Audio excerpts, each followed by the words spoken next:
on, Breaking Brown family. Let me get this echo out of here. It's storming here, so if the show goes down, then I'll start back up when it stops storming. But I tried to give it time to do what it do, and obviously it's gonna stick around for a little while. So we here regardless. I don't want Breaking Brown family. I don't want anybody to get upset by the title. I'm going to explain everything.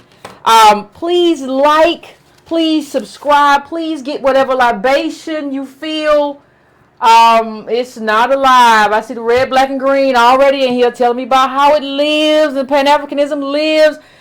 And the thing about it is, let's just get right into it. Like, subscribe, please. Those are things that you can do for free. Please share with your friends. Please hit that bell so that when I do come on, you know when I come on. But let's get right to it, ladies and gentlemen. There's no time to waste. There's no time to waste. There is no time to waste. There was an article, just so you know, about, I want to give context about how all of this happened, how this whole conversation started. There was a CityLab article that came out not too long ago. You see it up on your screen right now. Now, Antonio Moore and I were in Louisville when the article came out. Antonio wrote a response to the article. Now, I have to tell you a little bit about the article. I want to give you a little bit of context about that. I want to give you a little context about what Antonio said. I want to give you my point of view in terms of the limitations of Pan-Africanism, right? The limitations of black nationalism. I meant to get a screenshot, but how many of you have read The Golden Age of Black Nationalism? Like, I want to give you that context, and I want to tell you why this Pan-Africanism really just still lives with us as kind of a self-esteem booster rather than any kind of real political exchange, any kind of real political ideology.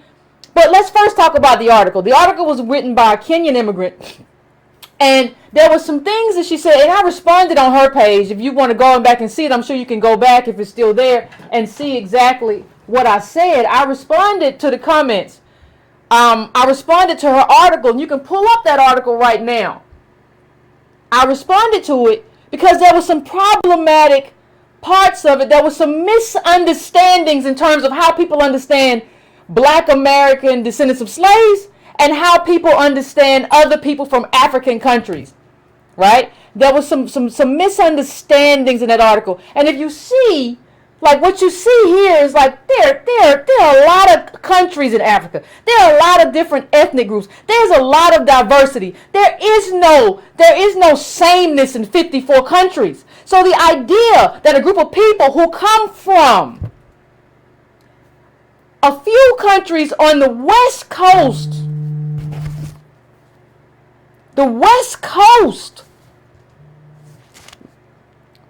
can they leave me alone with this emergency? From the West Coast of Africa, we come from, the countries we come from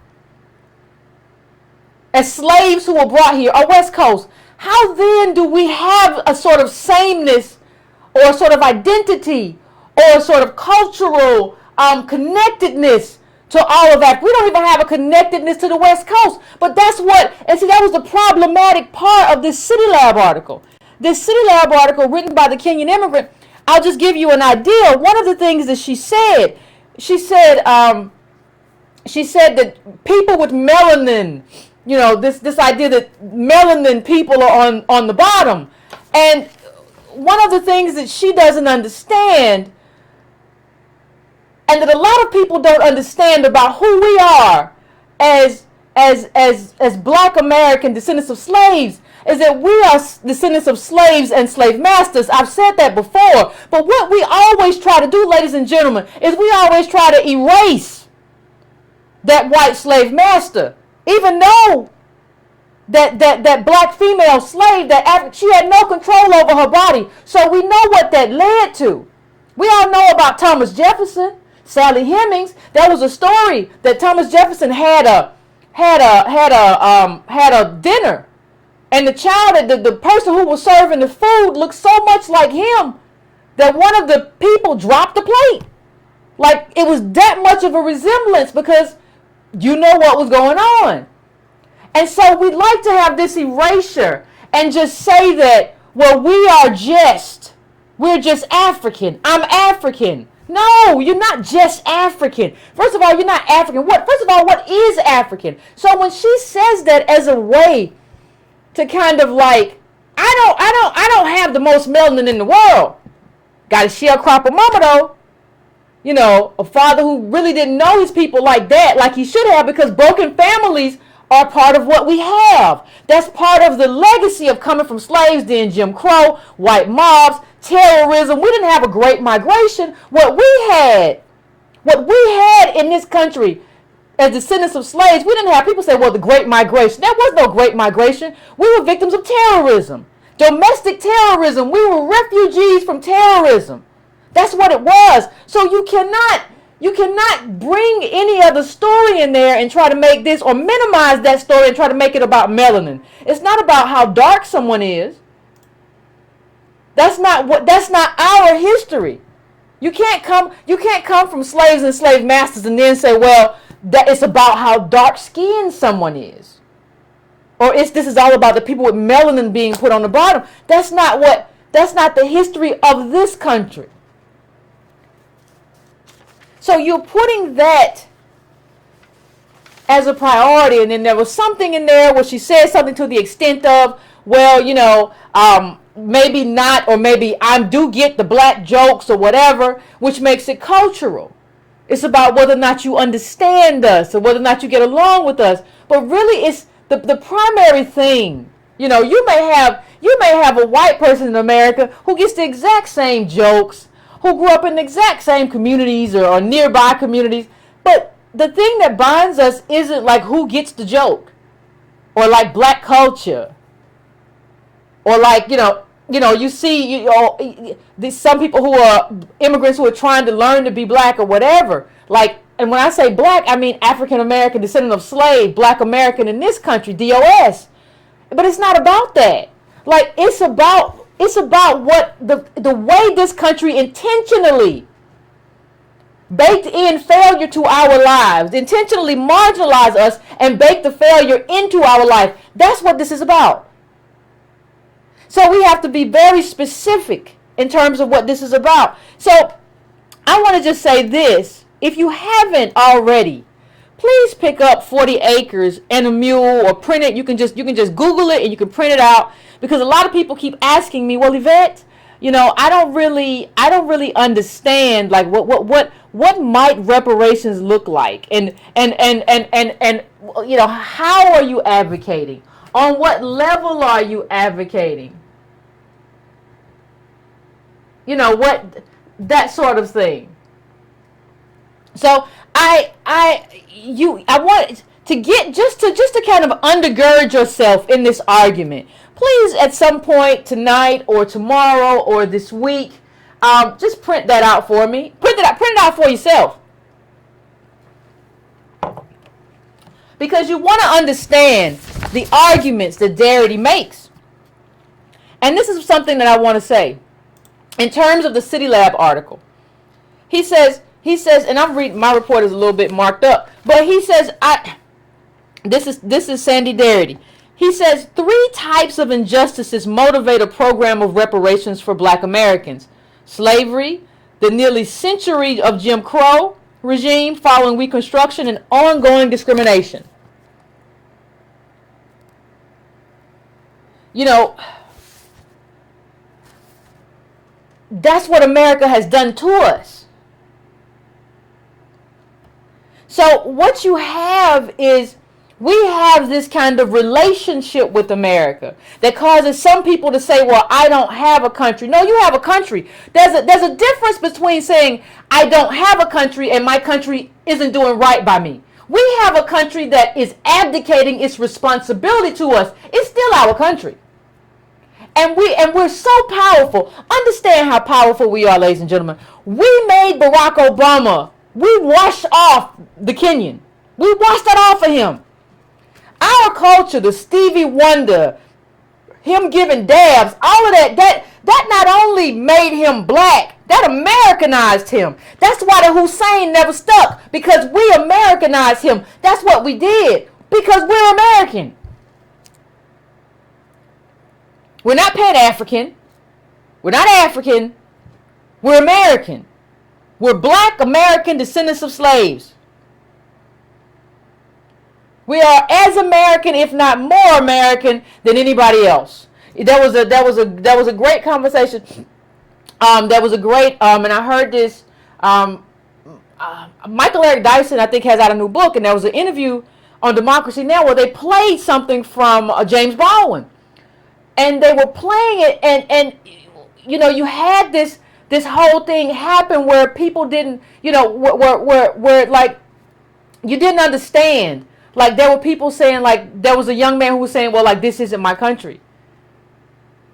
But we have to get out of this space of, like, being permanent outsiders. And there was a meeting with James Baldwin with RFK. And RFK said, listen, I'm from Irish people, and my people have been here 2 generations. And, you know, steadily, now our brother's president. And James Baldwin said, and that's the problem. You've only been here 2 generations, and you're normalized. We've been here longer than you, and we still don't have anything. The problem isn't that we don't have a country. We're anchored in here. We're more anchored than a lot of other people. The problem isn't that we don't have a country. The problem is that our country isn't doing right by us. Those are 2 different things.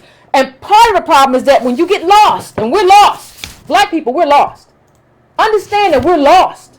When you get lost, people take advantage of your lostness. I've talked about this a number of times. What is happening to us is that people are taking advantage of us being lost. Oh, you know, I understand why you're not American. This country don't. And then you come and you get what was intended for us. Now, this is not a bash black immigrant story. This is going to be, and I'm going to get into it because this was the response. If you haven't read it, there was a response by Antonio Moore. If you haven't read it, please go and check that out.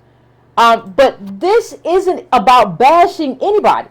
This is about talking about not only white supremacy and white domination, but we need to have a conversation about people who have been complicit in that domination and how to self-define ourselves. Because if there is no self-definition, ladies and gentlemen, if there is no narrow definition of who we are, descendant of slaves, and we don't say you have to trace yourself back to those slaves or trace yourself back to Benin or whoever sold us in that slavery, if we don't define ourselves, there is no reparations.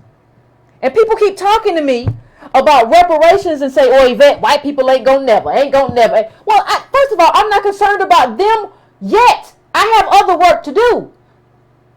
Because there are black people who don't believe, native black, we're talking descendants of slaves who don't believe in reparations.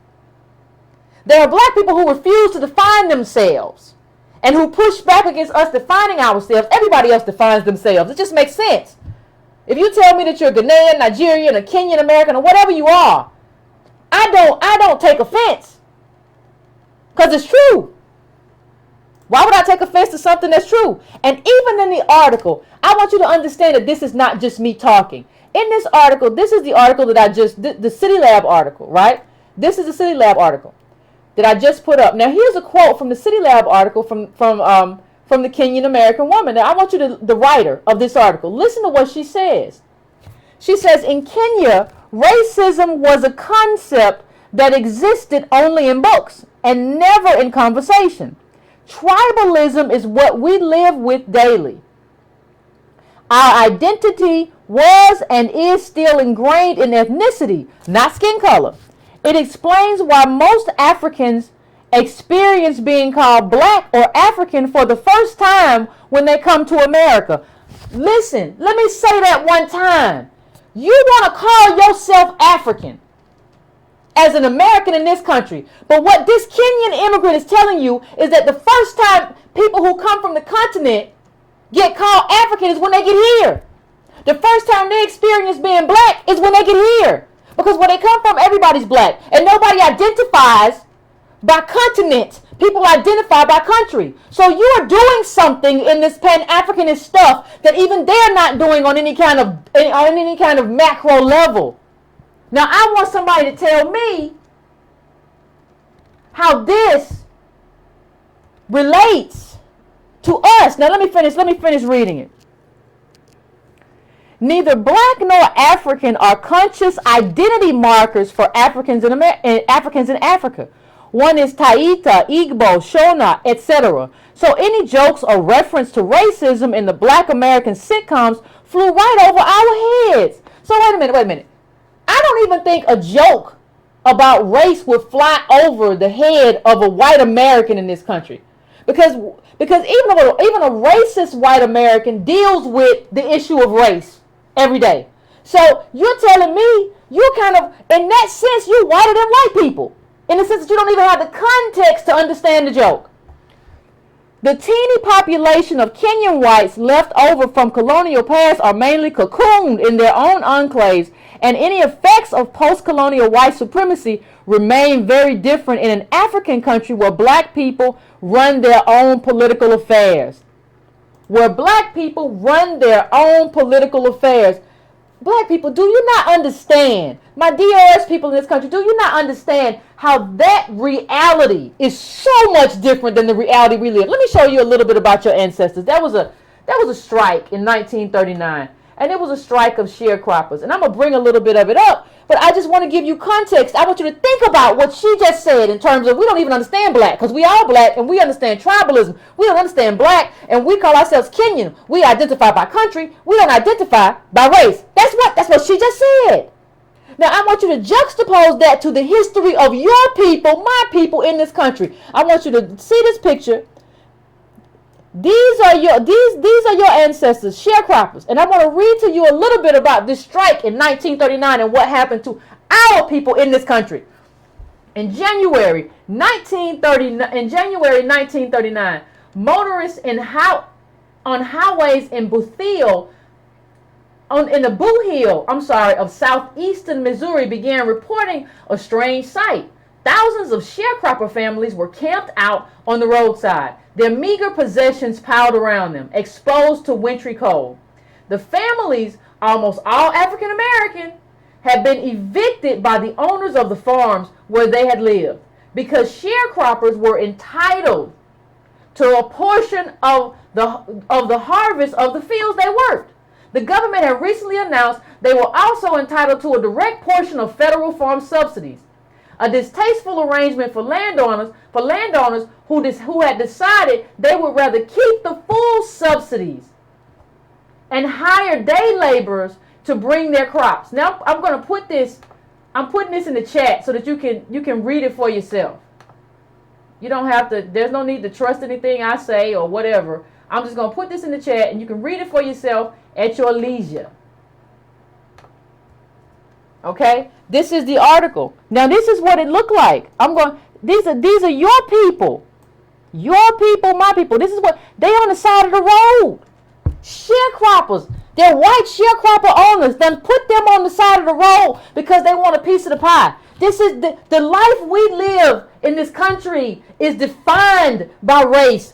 How does someone who came from a country where they're black and their leaders are black and it's not defined by that kind of construct say that?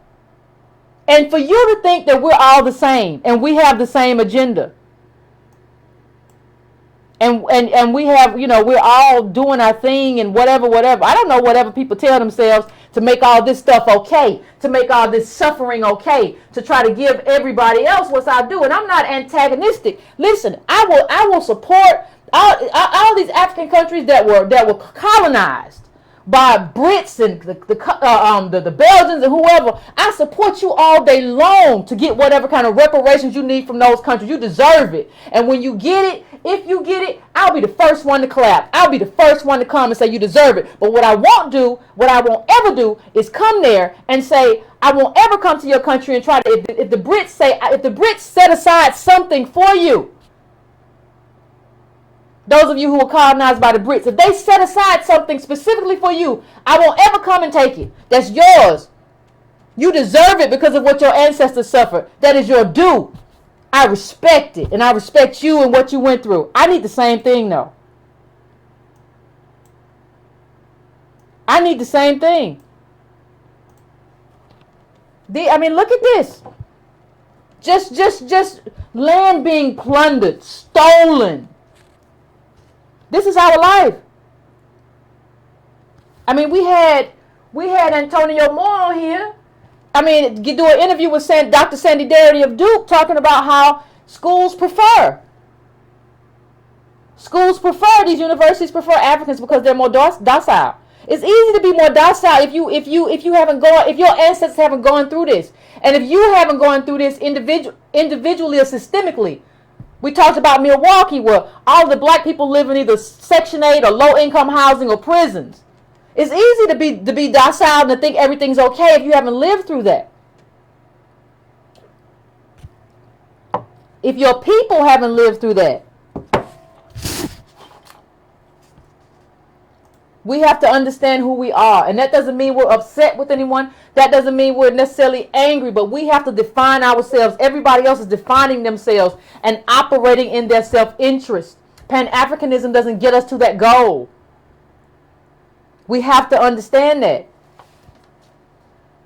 You have to put, the thing is about the designation of African American from 1989.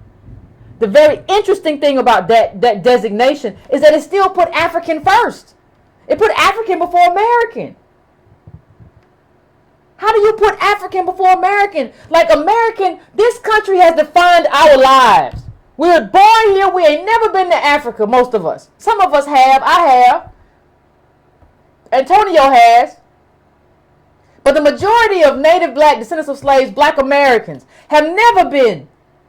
But we are defining ourselves by a continent, a huge landmass that we've never been to, with 54 countries. And we have no association with most of them. Where we come from, like I said, is West Africa. How are we defining ourselves? What sense does this make? And so, one of the things that we have to get to, one of the things that we have to talk about is that, let me just put up the clip. I'm going to put it up. Let's see if I can find it. We have to talk about, I like to talk about data. And so we have to talk about, listen, who we are in terms of what America has created us into. Overall, 28% of black immigrants have a college degree, but this varies widely by country of origin. So you look at the U.S. population. You're looking at like 31%. Like and if you see 31% percentage of those living in the U.S. ages 25 and older with a bachelor's degree, if you see that 31%, you got to think about what it is for us, right? Probably about 23, 24 maybe, right? Now you see Nigeria, 59%, Kenya, 47%, Ghana, 37%. Even Ethiopia, 31%. So those of you who are coming from these African countries, a lot of them, now you have the ones at the bottom, but a lot of you, let me just put this up in the corner right now. You have more degrees than us. You should be competing. See, the thing is, it's not like with those numbers, you should be competing against Asians. You should be competing. I can't compete with you with my background. Sharecropping, slavery, broken family, everybody, mass incarceration. We can't compete with that with our background, and we shouldn't have to. Affirmative action was designated specifically for people with our background, with our struggle, coming from what we came from. You don't get to come here and go get that. You don't. Not to be an ally. What would an ally do? Then the ally would be like, I'm going to go, listen, you do you. I'm here for you. I'm going to go in here. I can compete on my own merits. And I'm not blaming anybody. Listen, we've all been there. I don't know of, except a handful of black people who have never been Pan-Africanists. We've all thought it was some type of solution. It's not. It's not.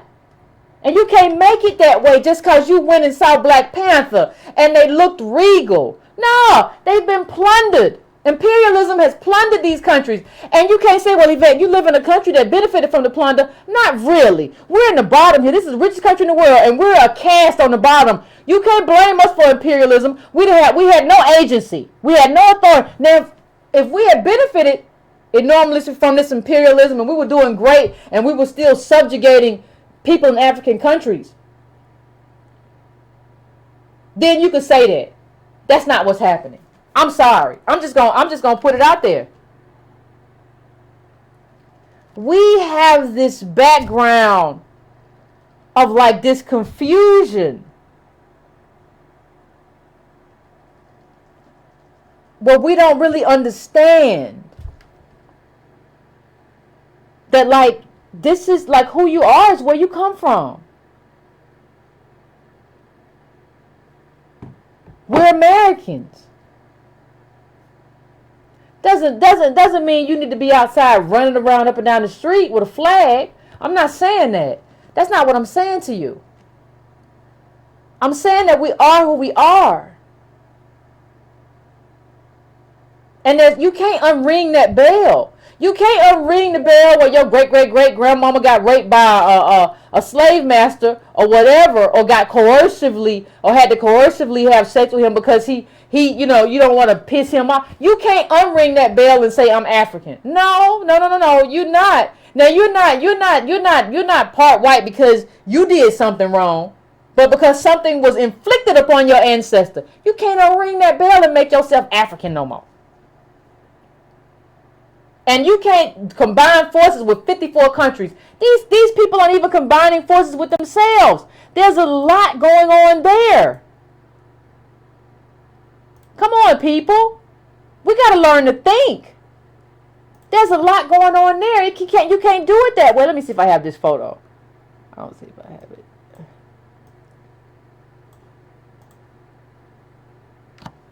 Hold on. I just want to bring this. I just don't think we understand. I mean, I'm gonna make this bigger, of course.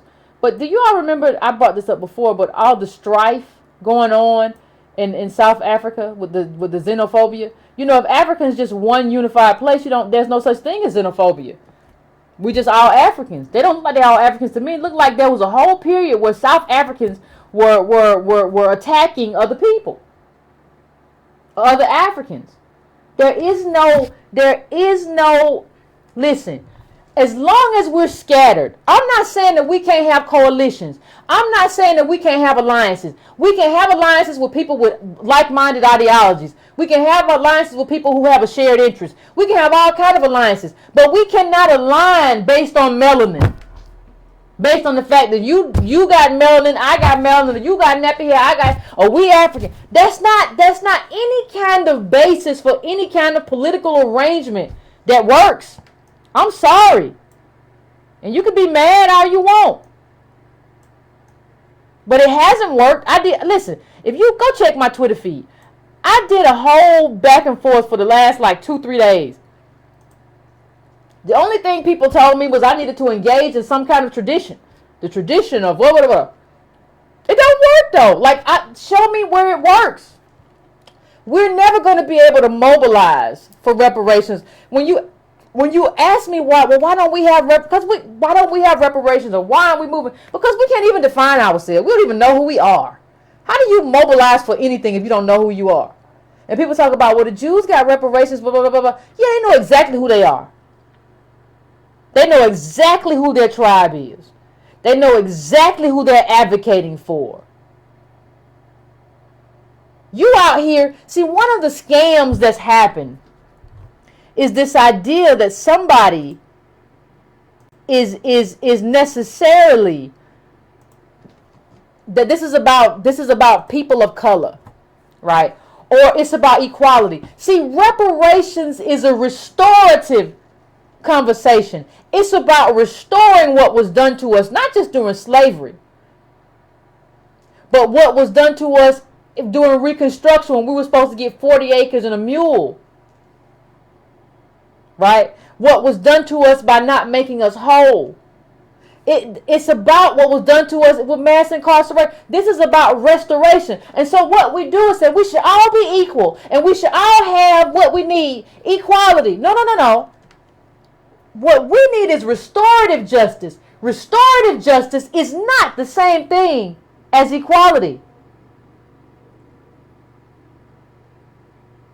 You know why? Why is, we saw the I think she's Indian American. Her brother was the brother of Mindy. I think she's an actress, Mindy Kaling. Her brother got affirmative action. So you'll tell me that her Indian American brother, is wrong for getting affirmative action, but like Adichie, the writer, wasn't wrong for getting affirmative action at Yale. What's the difference? These are both groups who didn't suffer through what we suffered through. And it was LBJ, when LBJ gave that speech at Howard University, like I've said before, he wasn't talking to nobody but us. He taught us specifically, this is for you. This is because of what we've done to you. And so what the Democratic Party has done, what government has done, is try to spread this all around. You don't get to spread it around. You get to give it to the descendants of slaves, period. And I don't know how anybody can call themselves an ally and want to go get a piece of that. See, the whole thing is, we don't even know who sold slaves. I'll say it. The American government hasn't apologized for it. They should. Our government should. To Benin's credit, Benin has apologized for selling slaves. The largest quotient of like a single country, I wasn't a country area on my genetic test was Benin. And they have apologized. But here's the thing. You can't apologize for selling slaves and then come over here and get affirmative action. And get the thing that was designated for me because I'm a descendant of a slave. So wait a minute, your people might have sold slaves or did sell slaves, sold me over here, then you come over here and get a piece of that too. Come on now. Come on. You explain to me how that makes sense. There's a game that's being played on us. And I'm not saying that white supremacists aren't at the head of it, but you have to talk about who is complicit. It's not just about who is the puppet master. There's a lot of puppets who are also complicit in this because they benefit. All of it. We have to start vetting our allies. You don't get to you don't get to be an ally just because you got melanin. It's not how it works. You don't get to say we all equal and no, that's not how America works. I wish America worked differently, but I don't do politics based on how I wish. I wish America was very different in terms of how we dealt with institutions and I wish we used institutions to build each other and build ourselves and do good work but that's not the country I live in. America's a vicious country. It's vicious. People come to America to learn how to sharpen their knives. And we over here offering help to everybody with melanin. That's not how self-interest works. And self-interest, politics is nothing but self-interest expressing itself. Everybody expresses their self-interest, whether it's individual or collective, on Capitol Hill, except for us. We wanna get over here and say, well, white people poor too, and what about the Mexicans, and what about the immigrant? What about you? You have to be able to have some self-interest to call yourself a group of people. If you don't, you're lost and everybody will take advantage. When I talk about the author last week, Adichie, who wrote, Americanization and all this stuff, she said something very interesting. She said, they asked her in that New Yorker interview, and I'm going to see if I can bring it up, but they asked her, they said, are you going to stay here in America? Are you going to stay here? And she said, no, I wanna protect my child. I'm gonna raise my child in Nigeria because I want to protect my child and shelter my child the way I was sheltered. Well, it must be nice. It must be nice to come here and be able to claim blackness and benefit and be a New York Times bestseller and go to Yale and then escape blackness. Right? Because if everybody's black, you've escaped the consequence of being black in America. That viciousness. I had a friend do that too. A Nigerian friend. Go back home. Right? Help you to be here. But you go back home when stuff gets rough. That's the benefit of having a homeland. See, that we're being selfish not because we want to hurt anybody, because that's the only way we survive. If we're not selfish, everybody will come here, get something, and take their butts back home. What are you going to do? Because there's nowhere for us to run. We have to keep everything for ourselves because there's nowhere for us to run. We don't get to go back home and say, I want to shelter my child. Yeah, it's fine if you want to shelter your child, but you shouldn't. You don't get to claim black or African American when you go to Yale. You get to claim other. You got to compete against the Asians. You cannot take my slot. And you cannot claim to be in this fight. See, this Pan-Africanist thing, it has people out here claiming to like, well, I'm in it with you. I'm in it with you. You don't get to like be able to claim that and then you leave. You're not, it's obvious to everybody that you're not in the struggle. I don't know what you're talking about. And that was a great, before you say it's me and Yvette, this is Trumpian nationalism, that was an article in the Zimbabwean a while back that said Pan-Africanism is dead. It was not me. And the reason they said Pan-Africanism is dead, they said like there are too many different interests. There's no one interest. You know, that's just what it is. I don't. You know, let me just read this part for you. Let me just.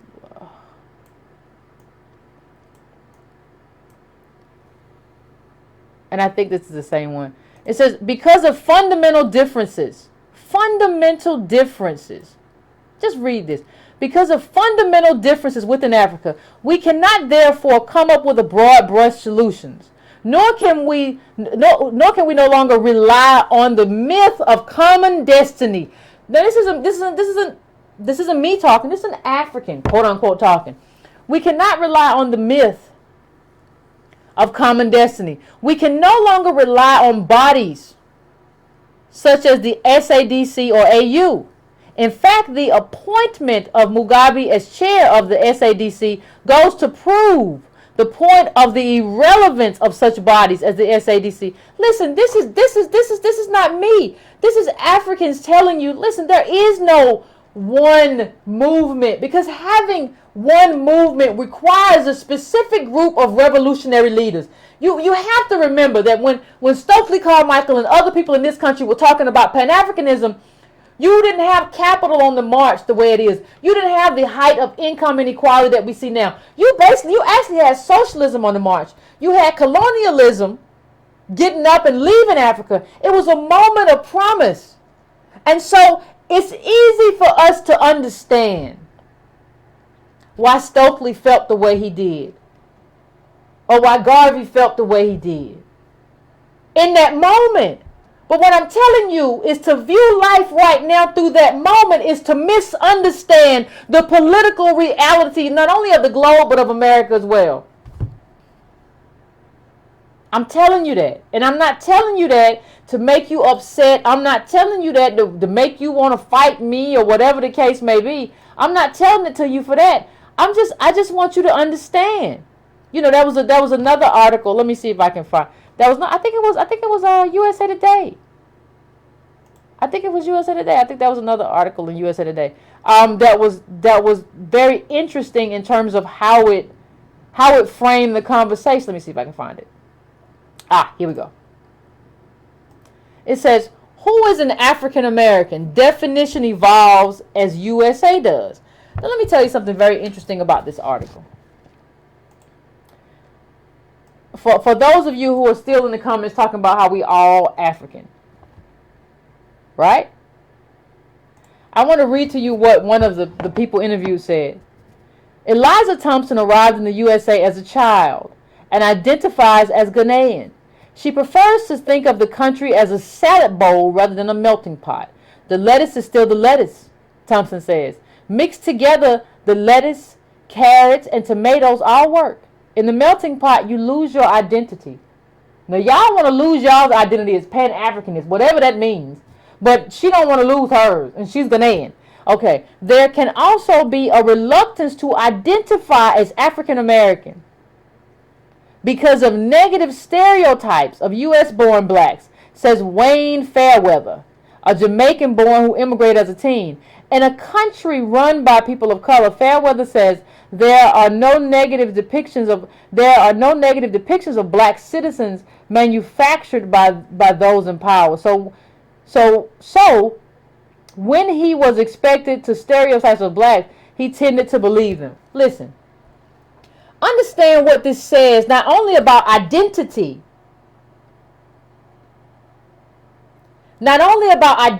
understand what this says about everything.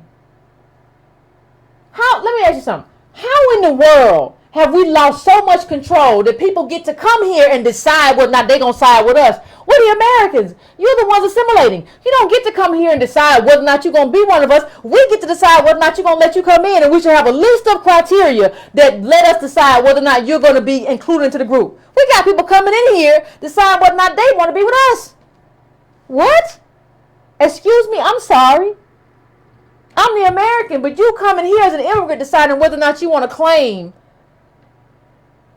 Black American DOS. Well, I don't know.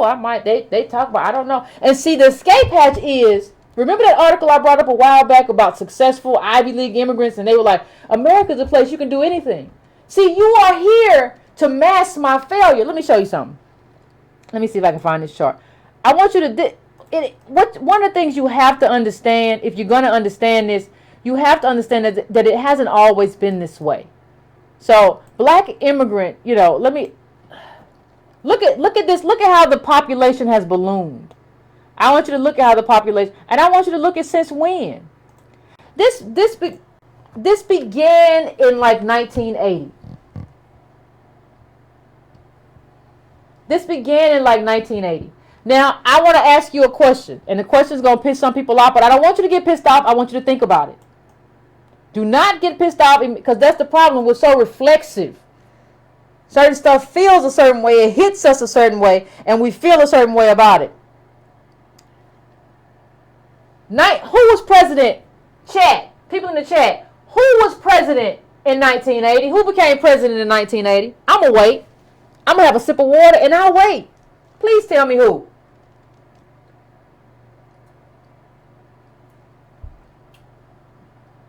Somebody said America isn't real. Is everybody all right? Are y'all smoking or something? Don't do drugs.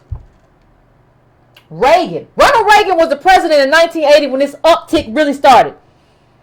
Now I'm going to say something. It's really harsh.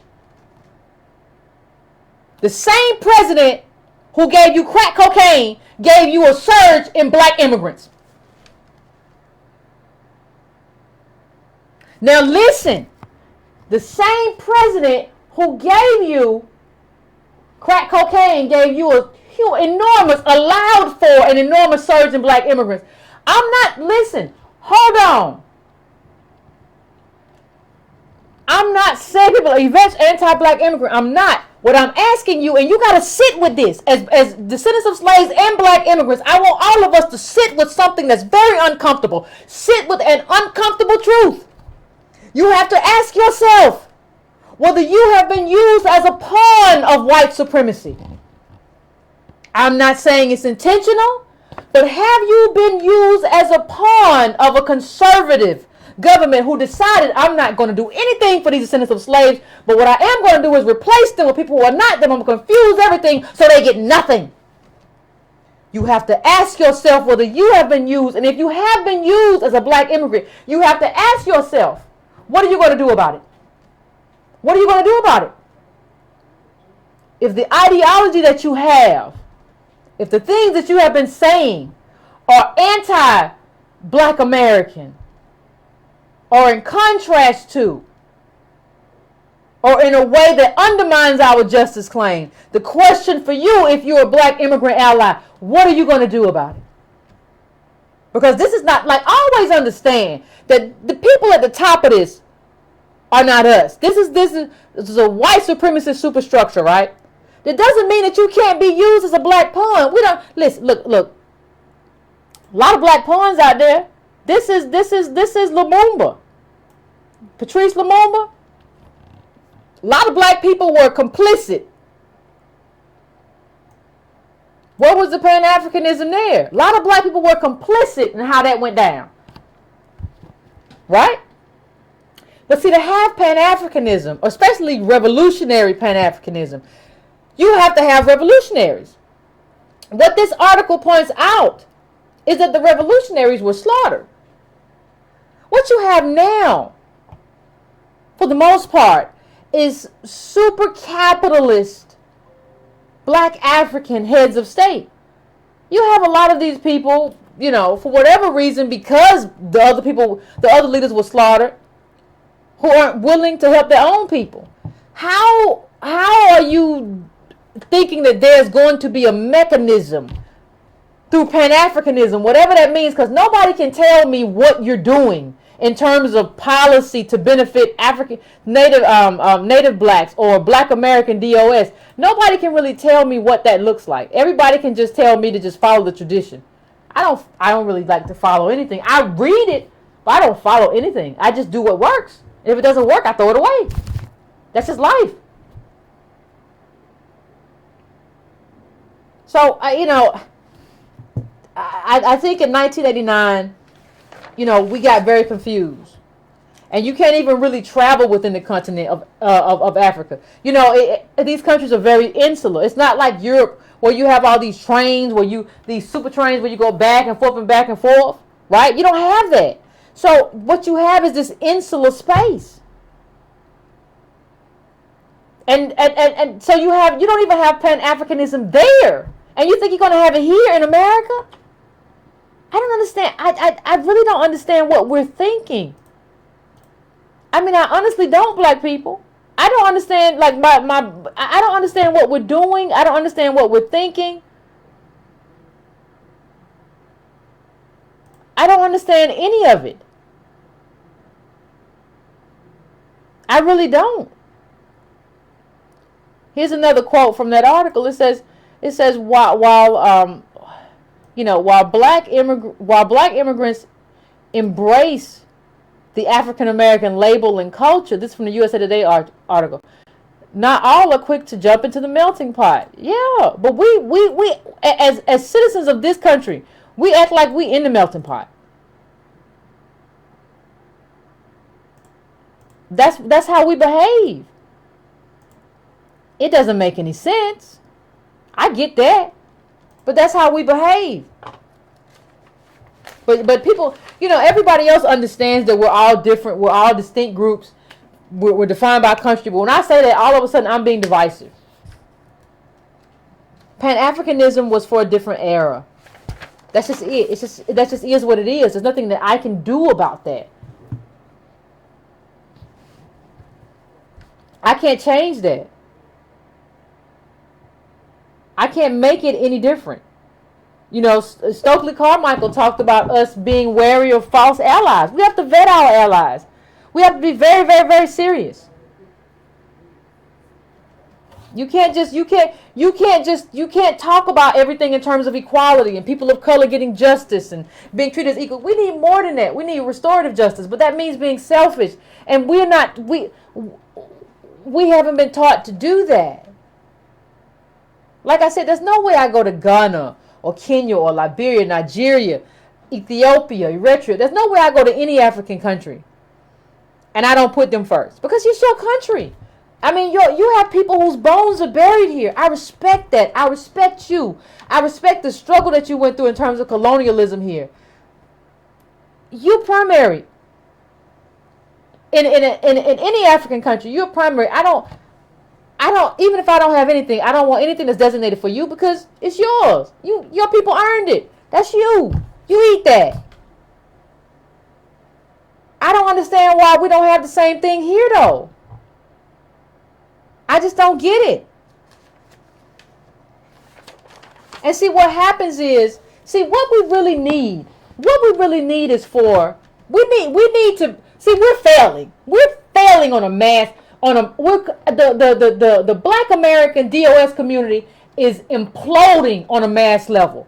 So what happened in terms of Reagan and all that? They knew we were going to implode. So they said, we'll just bring some other people in who aren't imploding, who are the elite many of them, from where they come from, and they will mask the failure of our people, of our black people. They will mask the failure. So when you look at the disproportionate number of black immigrants at Ivy League schools, nobody asks why aren't any black people there, because there's a lot of black immigrants there who mask the fact that not nearly as many black American DOS are there.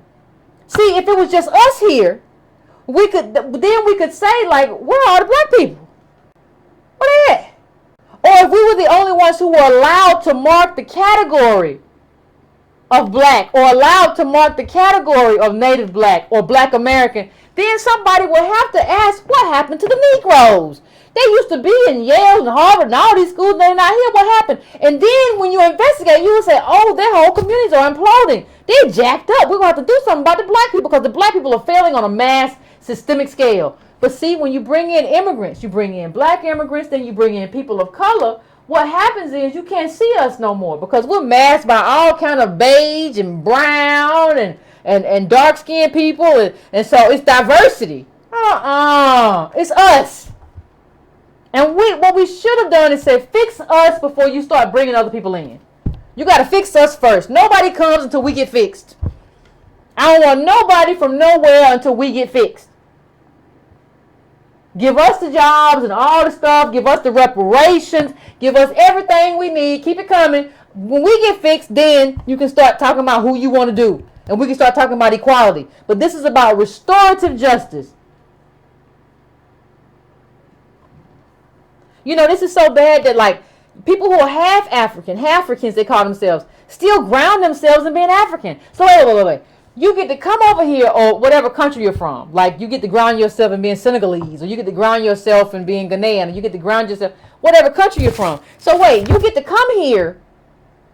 You can have one parent who's from wherever. Then you have one of our parents, DOS. But you ground yourself somewhere that you even haven't visited, right? And then you say, like, and you don't understand that everything that you're eating in this country is because of us.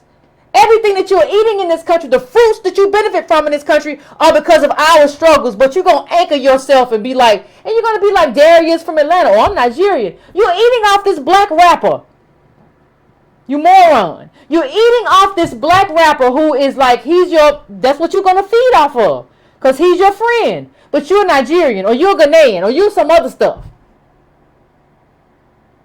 And we let them do it. No, if that's what you want to ground yourself in, then you need to, if you want to ground yourself, if you want to benefit from everything that we have built here, and then still call yourselves that, I need you to be that. Don't come around here talking to me. Go be that. And we can't have, we can't keep acting like there's a sameness here. See, the problem with Pan-African is there's not a sameness. There is no. Tell me what organization is really benefiting us. Tell me a Pan-Africanist organization that is really benefiting in a tangible way. Don't give me no cultural, symbolic stuff. In a tangible way, descendants of slaves in this country, black Americans. Show me one. No, it's all like this puff up my self-esteem stuff. I don't need my self-esteem tipped up. The only thing I need in America right now is my money. I don't need no self-esteem. I feel perfectly fine about myself. I'm proud of my ancestors. I'm proud of everything they did. I'm proud of everything they went through. I just need my money. Because you ain't pay them. And then when you paid them, you didn't pay them enough. And then when they started businesses, you torched them because you were jealous. And I just need my money. I don't need nothing else. That's the biggest problem I have in America, is that I don't have my money. I don't need to be in no country in Africa. I don't wear dashikis. And I'm not offended by people who do. That's part of your culture. Go right ahead. I respect your culture. And I respect your right to wear it. It's not part of my culture. I don't need that. I only need my money. That's all I need. I don't need Wakanda. I don't need spears. I don't need to ride on a rhinoceros. I don't need none of that. I need my money, though. That's the only thing we need. Like, we're already American in terms of culture. We be watching the same shows. We be watching the HBO or Netflix or Amazon or whatever you watch. We be watching the same stuff as white people, like in terms of movies and TV. Like, you know, there are black shows and white shows, but it's still all American shows. We don't need to go somewhere. You go somewhere, you go to one of these African countries and feel like you crazy. You might as well be in Slovenia because you're not a part of that culture. We're already a part of the culture. We're already here. We're anchored here for hundreds of years. We just need our money. It's a big deal that we don't have our money. I don't know what else you want to say. So I'm gonna, you know, like somebody said, the money. I'm gonna take a quick break, like we always do, ladies and gentlemen. We're gonna take a quick break, and then we're gonna go to calls. I'm so happy we didn't get knocked off line. I said I was gonna talk less today, but somehow I can't stop talking, especially about this. But I want to get everybody in, you know. So, you know, there's no way to be American without money. I mean, it just is what it is. So I'm going to set the phones up. Give me like 3 minutes to set the phones up, and then I'll be back with you. Thanks, fam.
going on, Breaking Brown fam? I think I got everything set up. We're going to have the conversation. Let's try to make it concise. I want to try to get to as many people as I can get to this evening, because I promise I promised. I absolutely promised that I wouldn't talk as much as I did, and I talked, and I still got a bunch of notes left over. So I tried to cut it short. Believe me, I did. This first caller, y'all already know who it is. What's going on, 310? What's up? This is Tony. Excuse me if you hear a little signal, because I'm in here making chocolate. You making what? Look. What you doing? Chocolate. You know I got to make my chocolate. Look here. So, essentially, what made me get write my piece was, as you know, Yvette, that CityLab article came out while we was in Louisville. And essentially, I didn't plan on writing this article. But CityLab does that. There's so many things. I can't hear you. Get away from the tri-tips. I can't hear you good. I'm talking right into a headset. I don't know what's going on. It's thunder and lightning over here, so it might be. I can hear you better now. Okay, so I'm talking right into a plugged-in headset. So basically, CityLab allowed her as a Kenyan to write this piece that has so many issues about her observations / assessments of African American life, and it made no sense until I looked at the editor, and the editor I believe is African as well, that approved it. But then when I asked to do a response, they didn't want to let me do a response. So what we've created is this environment where they sucked all the air. When I say they, I'm talking about different immigrant African groups, to say things that are assessments of us in our own country. And I don't think everybody has been honest about this thing. With all respect to Professor Derek Ball, he said he had a debate with the president of his college about the president saying that his culture was more esteemed than ours. Yeah. I'm not debating you on that. Yeah. No. And I just feel like, how do we get to a point where, like in USA Today, an immigrant African gets the right to have that published, that assessment about African Americans, and be here? Yep. Like, I think what's happening is, this piece that I wrote isn't necessarily something that's just about a response. But what it is a necessary assessment of why we have to respond, because we are about to be run over. It's interesting because there's only like 1 or 2 million Africans, but I believe that if we force the data, we would find that we're the large majority. When I say large majority, I'm talking about above 70% of the prisoners. Mm. But then they're the large majority of the private sector, like high-level workers now. Yeah. We're basically locked out. Why is that important? Because it takes an African-American woman, African-American man to push the envelope in these companies, to make sure these companies donate and invest in the shows like yours, that these companies then seek out other African-American DOS, that these companies invest in HBCU. Somebody would say, can an African do that too? I don't want to wait and see. And I'm just telling you, we went waiting and seeing, and we see what's happening now. It's not happening. I look at this thing and I say, the terminology I use is American DOS, American Descendant of Slaves. The reason why that term is so powerful, I think, is because it puts American first, which is the country that we've been in, that we're going to die in, almost all of them. Yeah. Very small, negligible sample won't. Because, before, at least you had military movement. That's not even heavy for us right now. So, and the other thing is that it confronts us with the reality of using slavery in the term that defines us, because it is the instrumental part of your lineage that will impact you for the next decade, if not several decades, because of the way wealth is calcified. Yeah. Well, they're covering the reality of the rise of dynastic trust. Well, you got a dynastic trust too. It's just a cost. It's a trust that locks you in to not having a down payment for a house. It's a trust that locks you into subprime loans and locks your children into low-income schools. It's a trust that keeps the west end of Louisville different than the other ends of Louisville that we just came from. Yeah. And you got to trust too. And you can keep trusting that Americans going to look out for you, or you can get honest about the reality of our condition. For me, I look at it, I said it in the article. The girl at Beachy got to go. I don't know why she was here from the first place, but from her, what she said, she's a problem.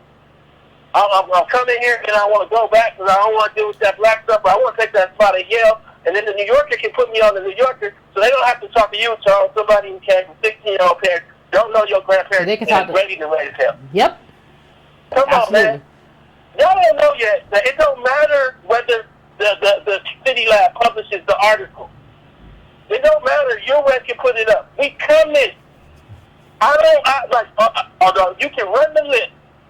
Claude, Jay Morrison, the Medici lady. We standing here for DOS like nobody has in decades, and we coming. That's all I want to say. Thank you, Tone. Thank you, Tone. I appreciate that. Yeah, no, I agree. And let me just say something. Let me just say one thing quick. Somebody named, thank you, Ghanaian Goddess, who gave the donation and said, I'm an ally. One thing I find, like, when you're vetting this with like, black immigrant allies, real allies aren't really offended by the conversation. Real allies are not offended by, because they understand. Like, it makes sense. Yeah, it makes sense that they did this and they will want this. It's not something that would offend you. Like, people who are just trying to be good people and they're with us and they're with us in the struggle, they don't get offended by this conversation. They get it. These are usually people too who read some Black American DOS history, listen to some Black American DOS friends, and who have tried to assimilate in our communities. This is what allies look like, though. See, you gotta, if you talking to somebody and like this conversation made Ghanaian Goddess give some money. Like, she was like, I support you. Like, if you talking to somebody and they get offended, I don't know. Like, maybe that can't, like, if I'm in Jamaica, or if I'm in anywhere, if I'm in, I don't care where I am, if I'm in Kenya, wherever, and you start talking about, hey, this is my family, this is my history, and this is my lineage, and this thing belongs to me. All right, I get it. My question is, how can I help you? I don't want to be in your way. I don't want to be in your way. If I immigrate to any African, West Indian, Jamaican country, I don't want to be in your way. You tell me how I can help. I'll help however you tell me. I don't know. Even if I got a parent who I haven't been, like, we don't have bones going all the way back to what you do. Tell me what you need me to do. That's who I am. I'm very deferential when I go into different people. I'm very deferential when I go in somebody's house. Do you want me to take my shoes off, leave them on? You want me to put my coat up, put it on the chair? What you want? Whatever you want. It's your house. That's how I am. See, people who don't interact like that, like, you have to be like, okay, is this person an ally? We do have allies. You just got to be able to see them. And you got to be able to see people who aren't allies. You got to have a systematic way of vetting people. We do. And so I'm going right now to, I'm going to 734. 734, what's your name? Where you calling from? Hi, Yvette. This is Stephen from Detroit. What's going on? Nothing. It's kind of funny that you had this conversation. Because I saw your tweet earlier about Pan-Africanism and people trying to give you problems. Yeah. And I like the red, black, and green flag, and I like those colors. I like what they stand for as far as, like, defiance, or at least like an acknowledgement of, I understand how things are going. But I ain't never really been a big fan of Pan-Africanism. Because what I feel like a lot of people don't realize, and you've talked about it a lot today, that Africa is not just one homogenous country. They don't have... It's like, a continent. That's why I've always had a problem with, like, Kwanzaa and stuff, because they don't have one... Like, they don't have one culture. They don't even all have the same language. Like, I talked to a guy from Kenya, and he's like, yeah, the reason we use English is because no tribe wants to give the other tribe a higher priority by using their language, so we just speak English. And so it's like, y'all even within your own country have the ability to concede something to empower you all, even if it's just for this one moment. Yep. But it was a guy, I tagged you and Tone in a tweet. It was an article, New York Times opinion article, where Mayor de Blasio was trying to open up some of the more elite schools in New York to more black and Hispanic students. And so a lady said, you know, that, I guess, first it was a guy, he was, can't remember his name, worked in the Clinton White House. And he was saying that this is a bad idea, fix the schools that need to be fixed, don't fix schools that work. Okay. And the lady said, well, you know, these kids are still able to get the grades and they just can't pass the test. What's the problem? So there's this guy, he said, well, who says, you know, that the tests are an issue? And we kind of got into this dialogue, and throughout the course of the dialogue, I mean, I gave him information about how tests are biased against black participants. I gave him, just some examples, just different articles about how you can understand that tests are biased. And then he comes and says, well, I'm black from poor African immigrant parents, and I don't have time for these excuses. And I said, hold up. I said, so this is interesting. I said, you come over here to my country to take advantage of the things that my people fought and died for, to tell me not to make excuses. I said, how would you like if I went over to Ghana and did that to you? And so this is the thing I feel like with Pan-Africanism, as well as like the DOS community, we have to understand that when we legitimize African people, or people from the Caribbean, or people from South America, as black Americans, we allow them to be black. What we're doing is we're giving them legitimacy with little opportunities we have, and with little areas were designated for us as a people. But when we join ourselves as Africans, they're not offering us citizenship, they're not offering us culture, they're not offering us repatriation, they're not offering us land. You see what I'm saying? So we join them to our cause to give them legitimacy to go to Harvard and Yale and take our spot. To get into the good schools and take our spot, and then tell us, because the guy said in the tweet, he said, if you're too dumb to take advantage of programs your people died for, how is that our problem? And that really threw me off.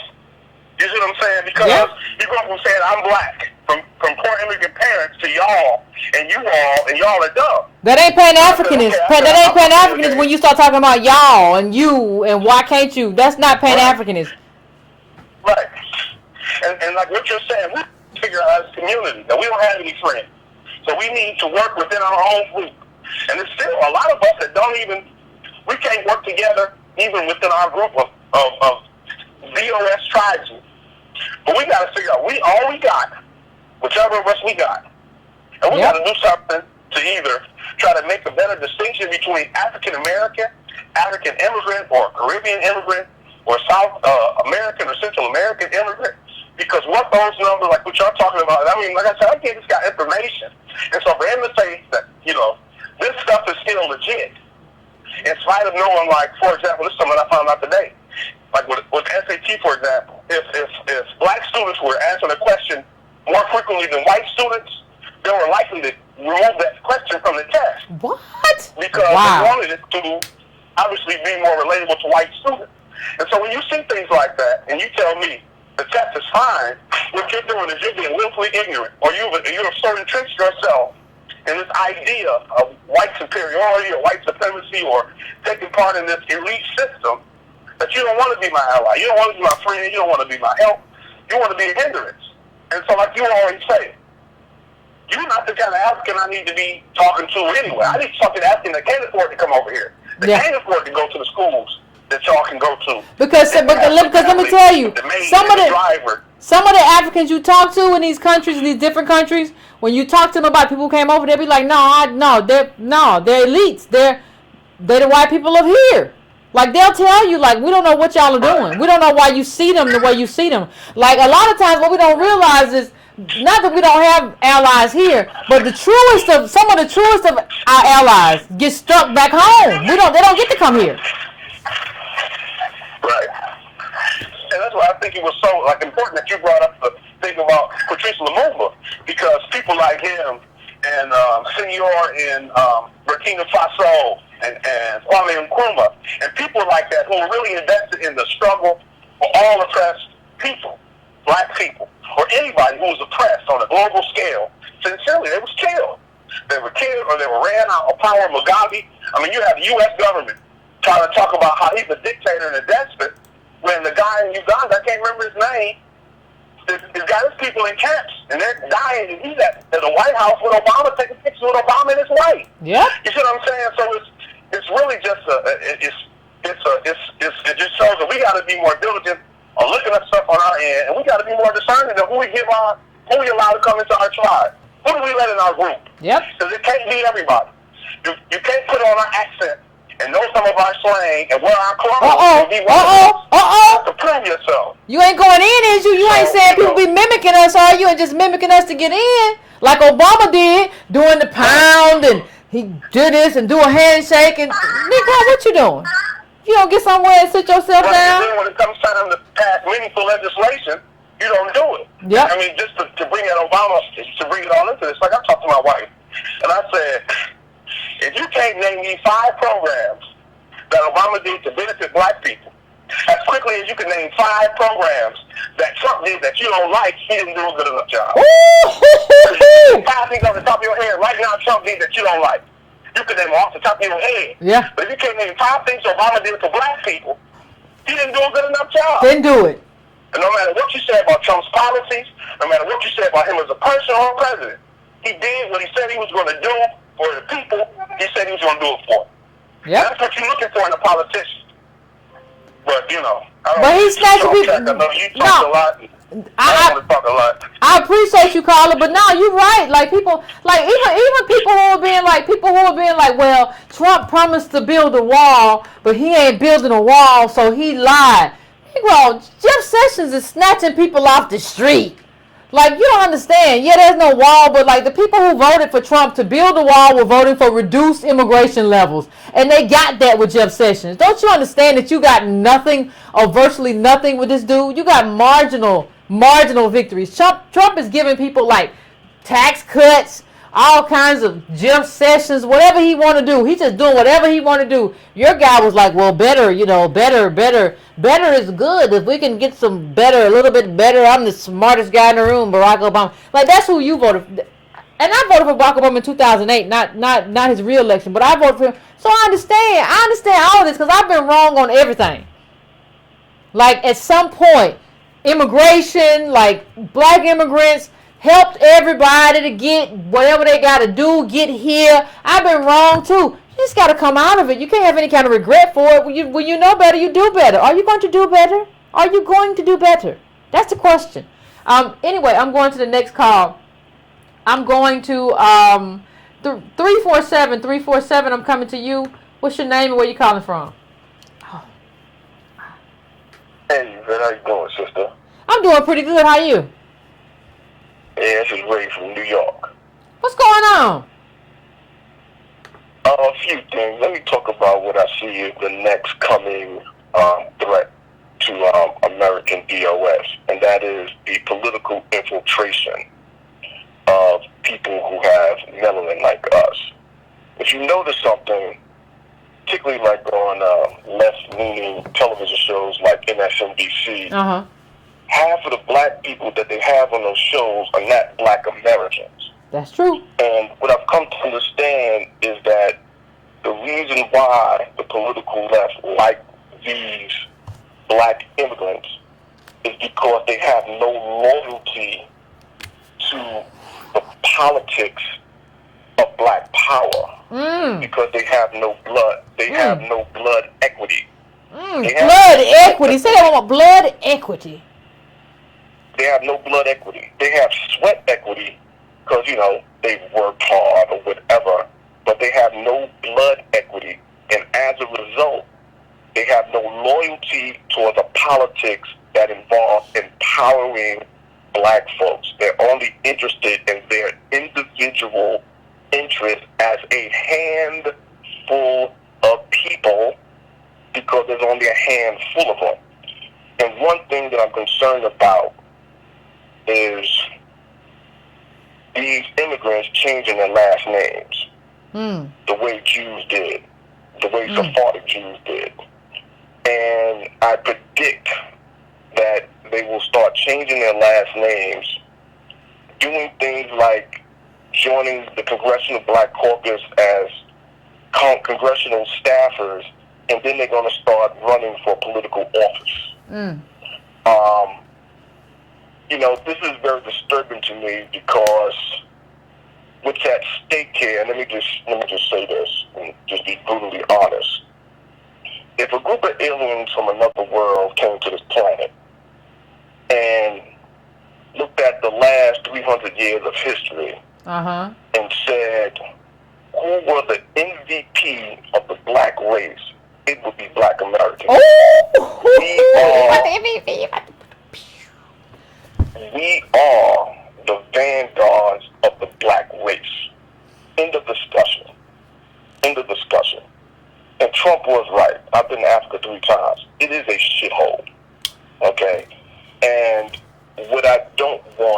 is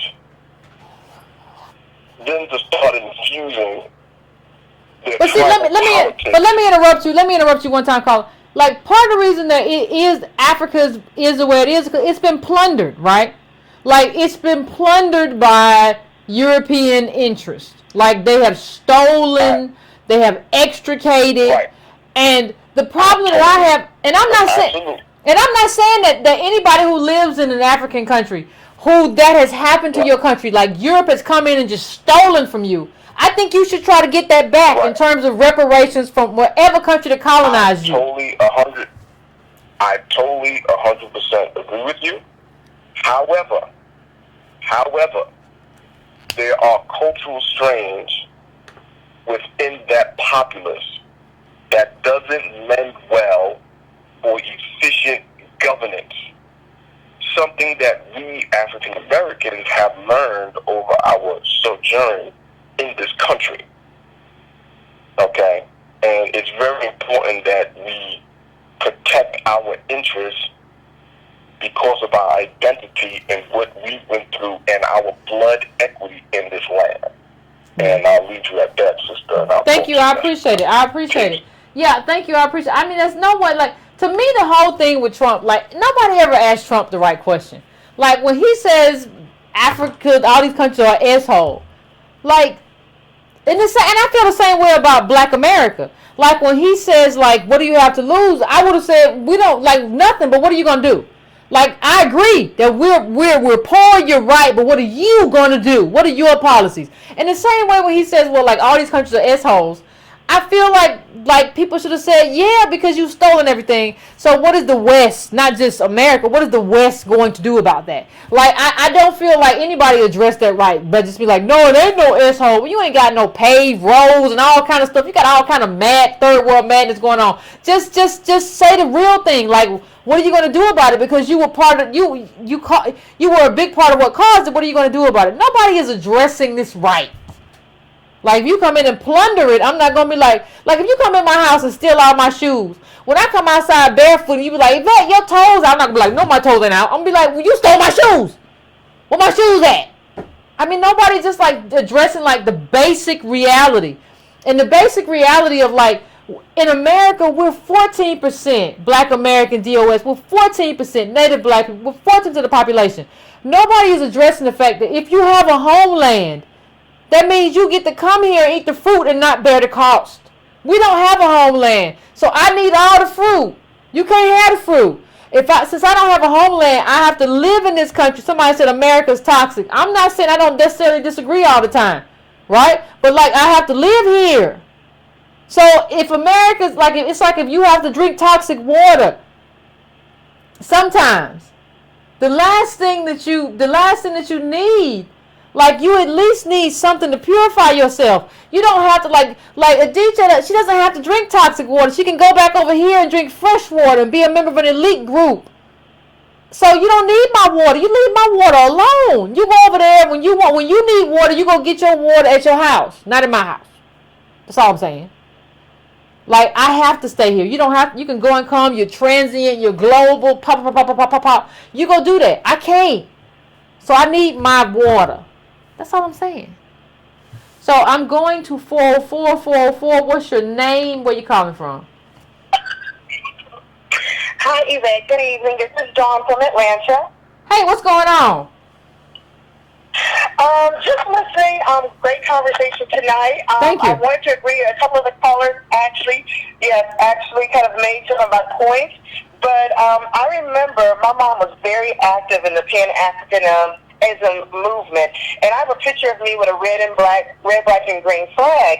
And I was sharing it with some of my African friends. I'm a descendant of slave, American descendant of slave. Okay. And as we were having a conversation, I was kind of telling her that they have a lot of negative, of course, as we've already talked about, negative stereotypes of Black people. Uh-huh. And I was like, do you realize that so many of us in America were fighting for Africans?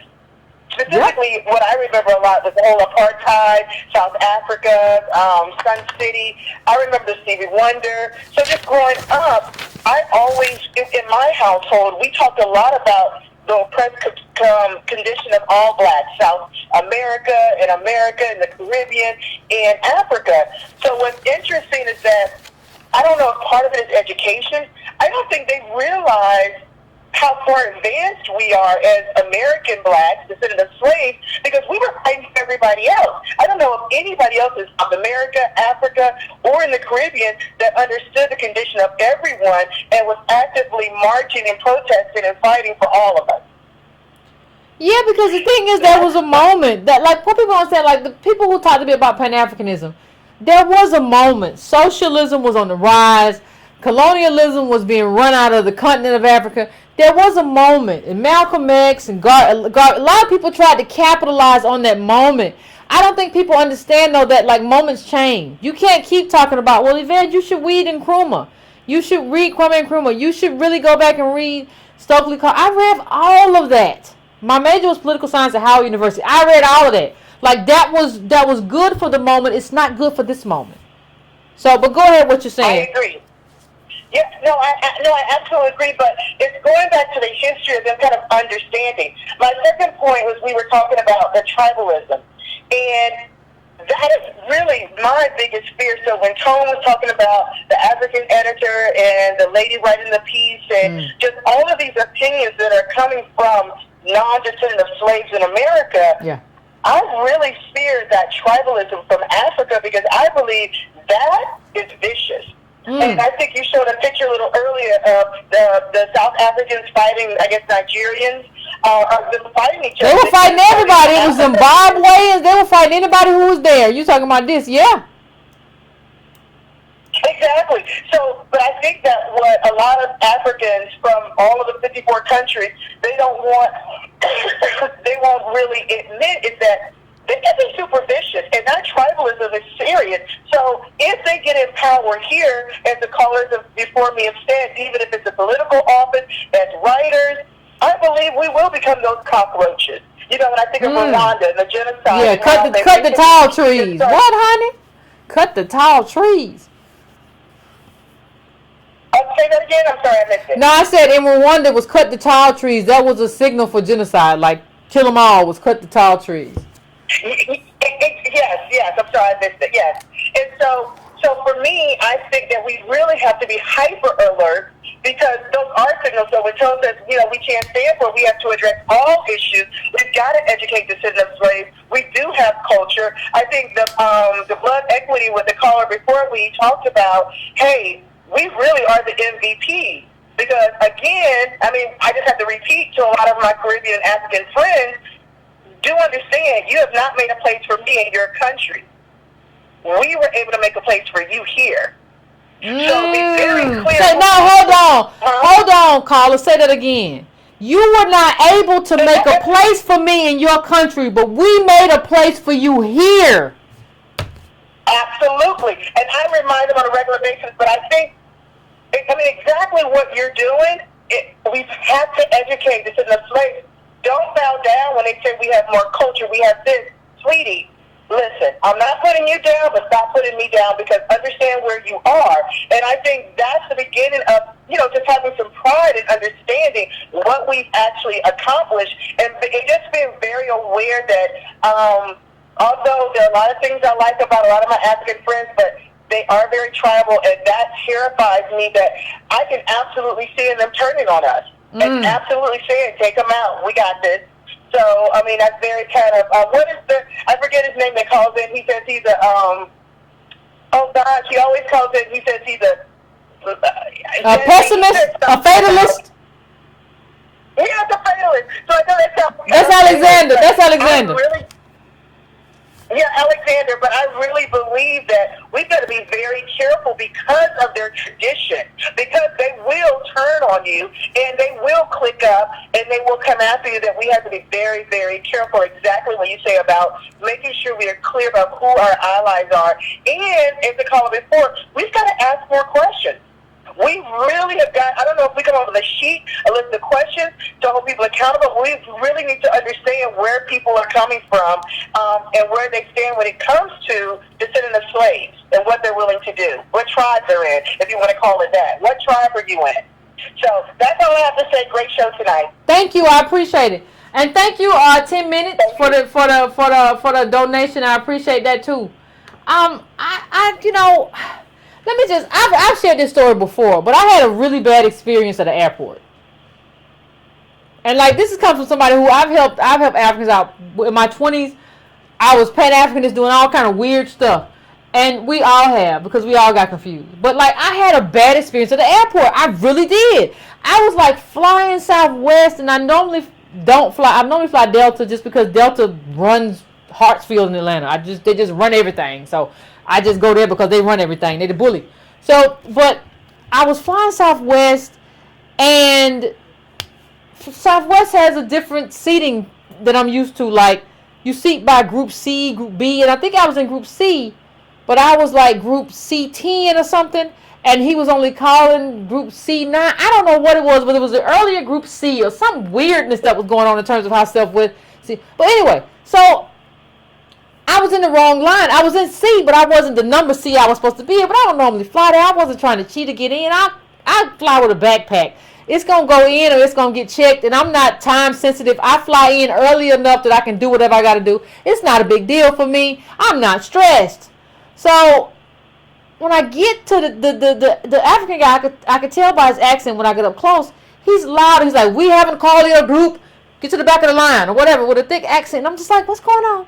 And so he throws me to the back of the line, and I realize in that moment that what I'm used to is the kind of grace that Black American DOS give to each other.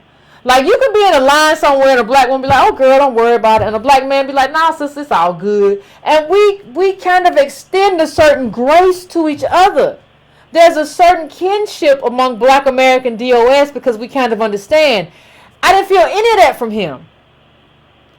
And it made me just kind of think that to a certain extent, we and me as well, I have been so wrong, like in terms of how I have, in my 20s, how I fashion this. But we have brought people into this country who don't really feel a kinship with us. And it annoyed me so bad that when I got to, I got to get myself together. I have a little bit of a temper. When I got to the thing to hand in the ticket, I just threw the ticket up in the air. You figure it out. And I think I stomped on it a little bit because you pissed me off. Like, why would you? It wasn't like I was in the A group and I was I was in the A group and I was really C. It was like C. I was like, what are you doing? Like, why is it such a big deal to you? Why do you just, and why did you say it so loud? And he looked at me like I was crazy, but and it's just like, but I understand what you're doing. I understand that you have no kinship to me. Like, you didn't even just say, girl, go on back to the back. Do you fly here? But we were all in the C group. Like, what was the big deal? Like, why were you just? And so it was apparent to me in that moment that, like, and this has only been like 7-8 months ago, that like, there's no kinship. There's no affection for me. He has no affection for me. And so I have no affection for you. That's why I threw the ticket in the air. You can go pick it up from the floor. I don't care. You don't care, so I don't care. Ain't no, well, brother, why you do that? No. I get it. You don't care. I don't care either. And so what really worries me is that that's who we're not bringing in, like the Ghanaian goddess who donated. We're not bringing them in. We're bringing in another group who just, like, because of what, and I'm not faulting them necessarily because of what they've come out of. What you've come out of, you used to kind of, because you come from a mostly black country with poverty, you're used to kind of seeing that black poverty and not caring, because you need to do that sometimes in order to take care of yourself, in order to make sure that you're self-sufficient. But it doesn't work in this country for me and my people. So I have to wonder whether or not you can come here because you don't care about me. And, like, we care about each other. That's a problem. African Americans, Native Black American citizens of slaves, we've come from a tradition that, like, we might not be, but we don't trash each other. We wouldn't have said anything about somebody being in the C group who was like second group C versus first group. Not a big deal. And so I realized that these little courtesies that we normally get from other descendants of slaves, we're not going to get them necessarily from other Africans. And I don't think we understand how much we live off of those courtesies and graces that we extend to each other every day. I get extended the grace all the time from my black people, right? And they, and I hope I do that to them. Because when I see my people, I see our history. I don't just see you as an individual when I see you. I see everything that we've been through. And so I want to extend myself to you because of that shared history and that shared lineage. What happens when people come here that look like us that don't have that shared lineage and they're not Ghanaian goddess, right? They're not like thinking about it from that perspective and from our perspective and from a unified perspective. Like, I don't think we understand what that looks like. So I'm going to the next call. Hold on one second. The next call is 646. 646. I'm coming to you. What's your name? Where you calling from? What's on your mind? Hello? Hello? 646. You still there? 646 must have left. 973. I'm coming to you. 973. What's your name? Where you calling from? What's on your mind? Hey, how you doing? Pretty good. From out of New Jersey. I'm good. It's kind of funny. So, not to play nice. So basically what you guys are saying, what I'm hearing is a bunch of Mabutus that came over here from Africa. Not all, but the majority of them in their ideology.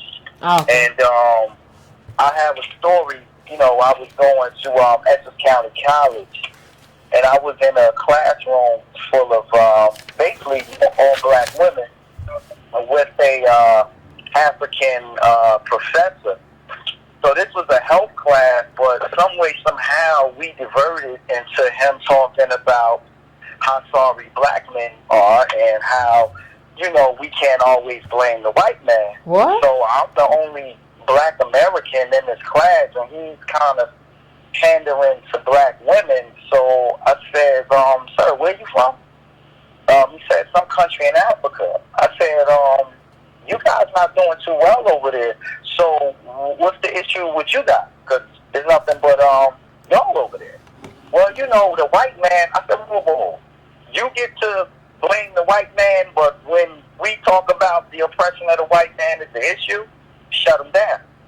So, I've seen it firsthand, and I'm also somebody who also, I probably would have considered myself Pan-Africanism. I used to listen to Democracy Now! And used to get into outrage when the Palestinians was getting their ass kicked. But then, after... Me too. I'm right there with you. Me too. I was there, and you know what I mean? I had a bleeding heart, but the interaction in my everyday life when I visit some of these Arab establishments or interact like the professor from the college I went to with that statement placating the black women, and these are some of my experiences. And also, now that I'm listening to you guys, and I'm starting to basically also the lessons that I learned, and I'm putting the pieces together. Even when we start talking about, black people, we can get it together if we just knew who we were. We do know who we are. We're descendants of slaves. We're from this country. There's no other group in this diaspora that has this disconnect where they feel like they don't know where they're from. Because there was slavery in Jamaica, there was slavery in Haiti, there was slavery in the Dominican Republic, but proudly these people accept their identity of who they are today. I can't, So it's cool for me to reach back and find out who I am, or if I go to AfricanAncestry.com and I found out I'm from Nigeria, but right now I'm American. So that's what I got to deal with. Yep. So and again, this whole idea that we're confused because we don't know who we are. No, we're confused, and we're in this situation because we have been mistreated, not because we don't know who we are. We're in this predicament because of circumstances, not no fault of our own. So so programs like this, listening to Antonio. And, other people, I'm starting to put the pieces together, and it's starting to make sense now. So when you get up here and you're not actually saying that you're just, you're throwing the baby out with the bathwater in terms of solidarity with Africans, but it's Black Americans first because we're suffering here. Yep. So I mean, and you're right. Even when I look at the hierarchy of the college I went to, I went to a 2-year college. I went to Essex County College. Mm-hmm. Most of the faculty, when you go higher up from president to the president of the college, they all have African names. Yep. So I'm just kind of like, okay, so how are they going to relate to us? Well, it's the same thing. Somebody sent me. I graduated from Howard University, and somebody sent me a list of the Howard University, people in the upper echelons, and it's a lot of African names. Even our president is like, immigrant Trinidadian. So like, it's when you see that, and people want us to be like, don't pay attention. It don't mean nothing. Like, yeah, it means everything. It means everything that you get to be there and like represent us in a way that you can't possibly represent us and benefit us. Like, I told somebody, I don't even think I could get invited to Howard to speak, because the people who are running Howard now, like a lot of people in positions of power, are Black immigrants, and they won't like what I have to say. So I can't get into a historically American Black college. Because of that. That means everything, that people can come into my country and shut me out. Right. I mean, you're 100% right. But even when you say, I got around some guys from Guyana, and they told me, they was like, I forget the context of the conversation, but they expressed to me that, you're not Black. They said that, my phenotype and how I look more North African. Uh-huh. That melting pot up there, the meeting of Europe and Africa. I look more, of that phenotype. And even when a friend of mine said when he visited Kenya when he was in the military, he said they let him know, like, oh, you're not African. He's a brown, fair skinned, brown skinned guy. So, again, this is no knock on Pan-Africanism. I mean, listen, like the gentleman said, as far as us being the VIP, our ancestors, their record is undisputable. Yeah. Of how we basically put it on the line, not only speaking up for Black rights in this country, we spoke out for basically Black rights around the diaspora, not even Africa, even people of darker humanation. Yeah, so I agree. It's time for us to just basically look out for ourselves. We don't have a choice. We don't have a choice. Everybody has come up out of colonialism, and they got a foot up, except us. You're right. Thank you, Carla. I appreciate it. I'm going to end it with this. I appreciate it. Let me tell you something. I went to Liberia one time, a long time ago, like 10, 12, 13 years ago. I ain't never been bribed so much in my life. Wasn't no Pan-Africanist, you one of us, sister. Everybody looked at me, looked at how I look. Not only my skin color in terms of being light-skinned, but my features and my face, everything. And I got bribed. Wasn't no Pan-Africanist. Wasn't no sister this, sister that. It was bribing. Like, I remember I had this Liberian dude with me, and he was like, oh, they asking for $20 to get in because they see you.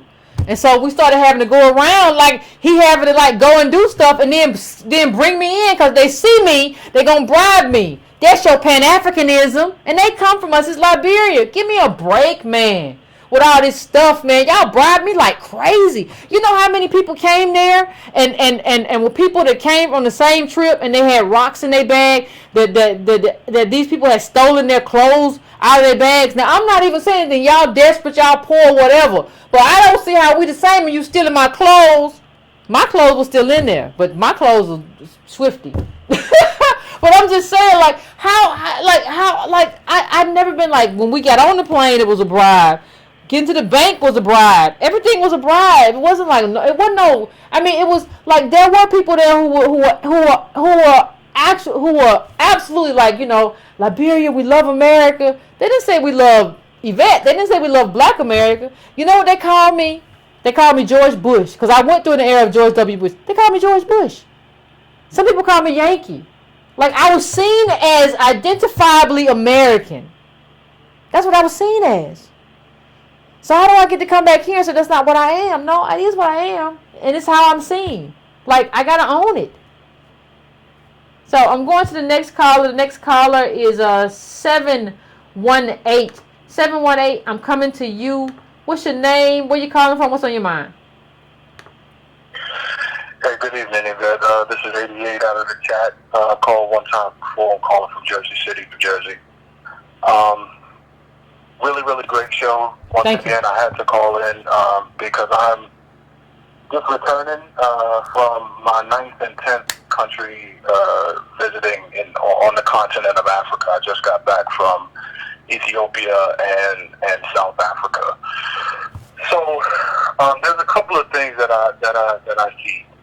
One of them is that descendants of slaves don't know and take pride in the rich cultural heritage that we have here. And because we don't know enough of our history and we don't take pride in it, and a lot of us wear a degree of shame, we try to attach ourselves to this whole idea of Pan-Africanism. What I would encourage a lot of DOS to do is really like go beyond the education that you receive in high school or maybe even college or whatever, and really start doing your research, especially as it comes to the deep, rich history of resistance that our ancestors had and have in this country. And take pride in your heritage, man. We come from great, strong, resilient people who, against insurmountable odds, it seems, pushed back and made a way out of no way. We weren't supposed to survive in this country. No, I'm shocked that we're still here. When I see other Black Americans, sometimes I'm shocked. We are still here, despite the years of looting, the years of redlining, the segregation, right? The disenfranchisement, the rape, the torture, the bombings, right? Our people somehow still manage to make a way. And I think a lot of times, like, we don't know that rich culture, that cultural history, and we don't take pride in it. So we allow other people from the diaspora to come here and to shame us. Oh, you don't know your history. You don't have any culture. You don't have any legacy. And because we have not done the research, the knowledge, and embraced it, the good, bad, and indifferent, we agree. We're like, oh, well, you're right. You're right. Well, I don't know. And my ancestors were brought here as slaves. And you're right. I don't have any linkage or connection or whatever. No, don't accept that. Or you're regal. Like people, like I've had, there was an African here in the chat and elsewhere talking about, well, y'all come from cotton pickers, right? So we think like, oh my God, we really do, and they come from kings and queens. Kings and queens where? Show me the king and queen. Ain't no king and queen you came from. Hush. Like, part of the problem, we haven't been there. Not enough of us have been there to be like, oh, ain't no kings and queens over here. There's a lot of stuff going on over here. There's a lot of plundering. Like, we don't really understand. Like, these people are running game. And so that's why I feel like when the whole Wakanda thing was a game to kind of, again, make us think that, like, oh, that's where I want to be from. That's so wonderful. And they come from kings and queens, and they regal, and they this, and they that. That's just, this is all fiction, man. But I'm going to let you finish. I'm sorry, Carl. It's almost like it's almost as if they're like playing to this. They know that there is this desire for questions to be answered, right? And they're playing to that. They know that a lot of us are in this constant search because despite us being American and having roots and legacy here, let's be honest, this country has always rejected us, right? Yep. They have. So a lot of people of the diaspora understand the Black Americans' longing to be validated and to be a part of something, and they play on that. Yeah, they use play on that. But when you travel to these countries, like many of us have, like I have, you will see that there is stratification, almost parallel, if not even greater, when it comes to income and wealth that exists here. Right? You have this elite class of Africans or Caribbeans that have been propped up by colonial masters. They maintain that power and they subjugate their own people who typically represent the majority, right? So there isn't like milk and honey flowing everywhere and people got like gold bricks in their house and all of that stuff. No, it's not like that at all. The majority of Africans are in survival mode. Yep. They're in That's survival true. mode. That's true. And to that point, I want to say this. Every African nation that I've been to, like I said, I've been to 10, with the most recent being South Africa. Every African nation that I've been to, I have been clearly defined and identified as an American. Yep. They make it very, very clear, I am not African. I am American. They engage me as an American, right? And so all of this romanticizing of Africa that we do, we really, really need to come out of that. And I get into a lot of interesting conversations with the people that I meet over there, and this is to the point of how a lot of elite Africans, because that's who they are. The Africans who are fortunate enough to come here, they are elite. They don't represent the minority. The minority of people are barely getting by with dollars a day, right? But the people who are able to come here, they are the elite.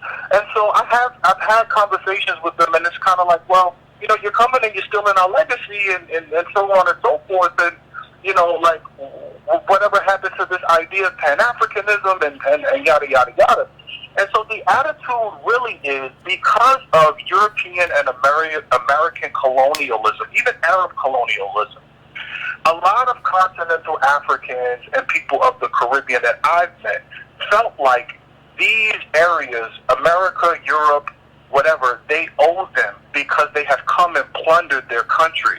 So if I could come to America and I could take advantage of all of the benefits that come with, coming to this country, whether that be going to Yale, taking advantage of subsidies and so on and so forth, I'm going to do that. Because America came to Africa, is still in Africa, raping my country, and this is the least that they could do. It's almost as if like it's their form of reparation. Yep. So when I explain to them, but that's coming at the expense of my people, though. Exactly. Right? That's coming at the expense of DOS. They do not care. They do not care. If it means stepping on the backs of DOS, they will do it because they feel like America and Europe owes them. That's not Pan-Africanism. They have raped them. That's the least that could do. That does not sound like Pan-Africanism at all. No, not at all. It just doesn't. So thank you for allowing Thank me you. to No, I appreciate that, brother. That was a great comment. I'll stay in the chat. That was a great comment. I appreciate it. That's not Pan-Africanism. That's scavengerism. We need to have another word. Scavengerism. Scavengerism is I'm gonna go where I gotta go, get what I gotta get to get what I need, and I don't care who suffers for it. That's scavengerism. That's not Pan-Africanism. You want me to be Pan-Africanist and have this whole idea of we all black together and we all good together, but you get to be a scavenger? No, that's not how this works. That's not how any of this works. And we don't even understand when looking at Obama, right? We don't even understand that. Like when you look at Obama didn't look like his daddy. Obama's daddy was a Kenyan. You look at him, he has a very slender nose, very, very different face, very kind of wider than Obama's. Obama had his white family's face with that bigger nose. You think that bigger nose came from like, his black family. No, that was his white granddad. So we don't really understand even how we liked Obama with this lighter skinned black man and women running around. He's fine, girl. You connected with him. You understood him through the lens of his white mama. Because he didn't look like his Kenyan daddy. If he looked like his Kenyan daddy, he probably couldn't have got elected here. He got elected here because he looked like he might have been a descendant of a slave and a slave master who is what we are. But that was not what he was. He tricked us. But we were anchored in. We really understood him. What really made his features kind of look like, he might be one of us, was he had a white mama. You wouldn't have if he had a Kenyan daddy and he looked like that Kenyan daddy. Like if Obama had looked like his daddy, you never would have elected him. You understood him through the lens of his white mama, but you want to say you don't come from slaves and slave masters, and you want to say you don't want to have any kind of affinity to anything white, anything European, and you don't understand how that builds into our lives. How we are inextricably linked to the Europeans who are in this country and how much they owe us for how they're living and how we've been forced to live. Yes, we are linked to Europeans. We're linked to the white people in this country because they have stolen and they owe a debt. Don't you understand that you never want to unlink that? We want to get all of our people on board towards the reparations movement, and then we can start trying to convince white people.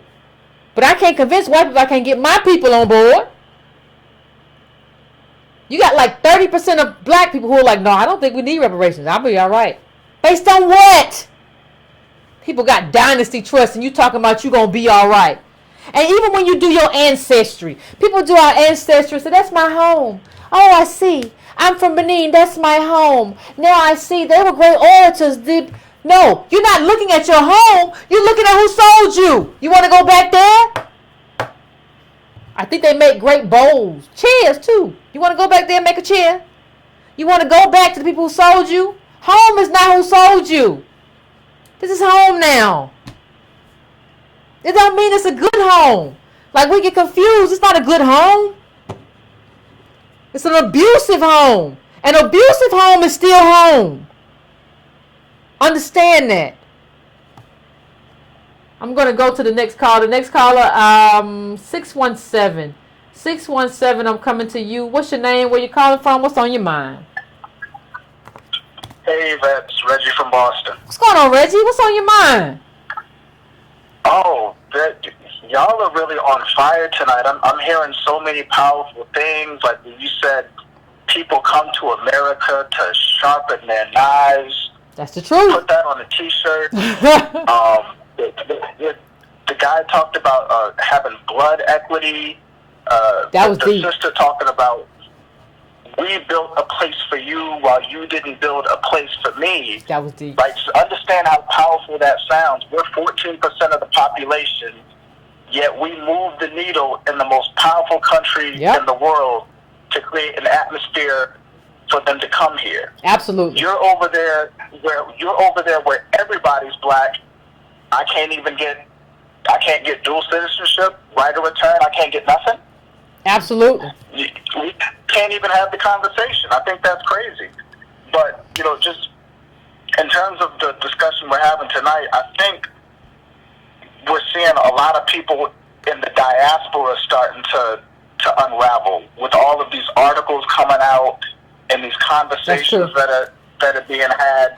I think what I see is a lot of them are getting upset because for the first time since a lot of this mass immigration, for the first time, African American DOS were setting up boundaries for the first time, and it's causing a shock to their system.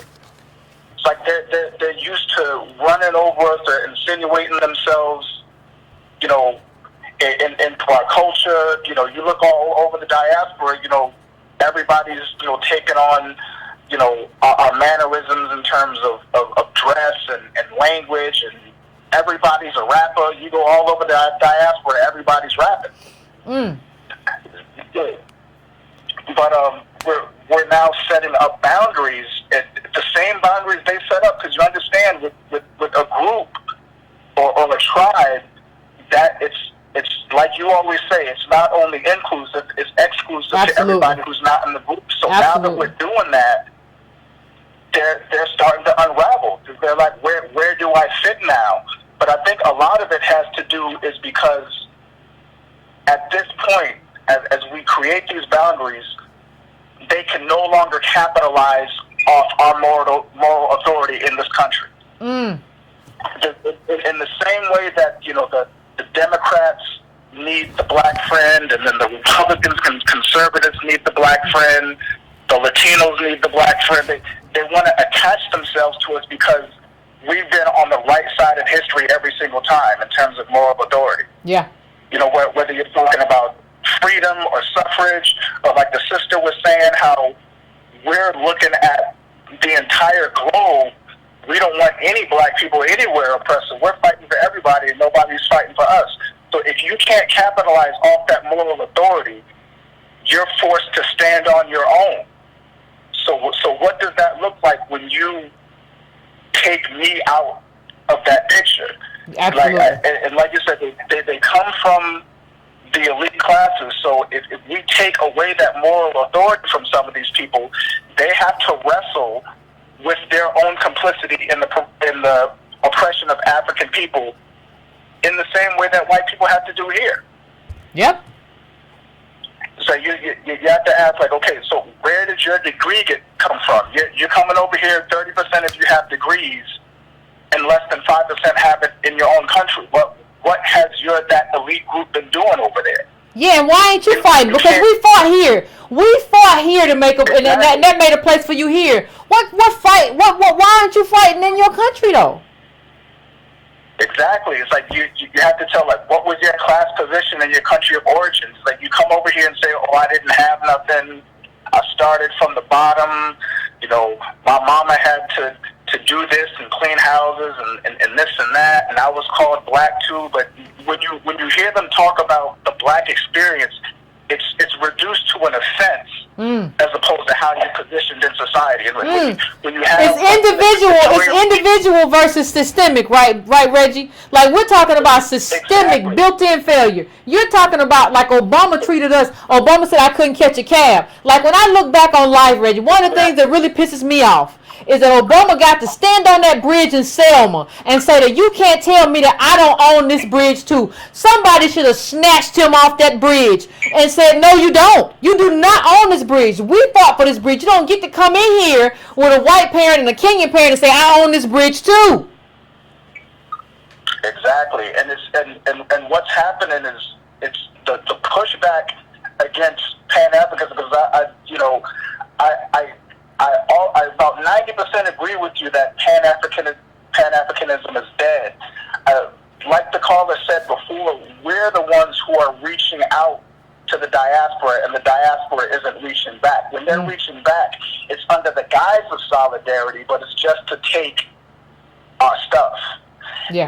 And just in closing, when they bring up these other figures like Garvey and Malcolm, I mean, again, you have to understand it was a different time. Like, what would Garvey's outlook be if he stepped into the 21st century and saw that whites own 98% of the rural land? Yep. Like, what is he going to talk about, like, land and owning businesses and grabbing this and that when wealth is calcified like that? Because these guys weren't dumb.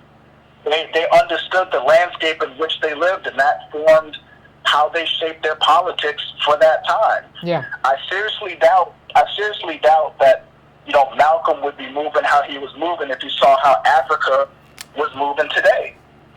And how the Panthers, would talk about, reaching out over the diaspora. They even talked about it then, that just because your skin color is the same as mine, and you have problems with white people just like I do, doesn't mean that your politics are right.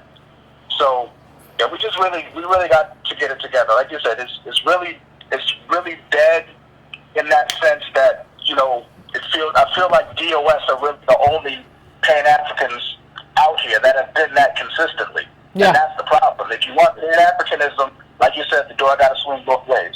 But that's all I got to say, Yvette. No, thank you, Ray. As always, Reggie, I appreciate it. As always, you come with the best comments. I appreciate it. I think.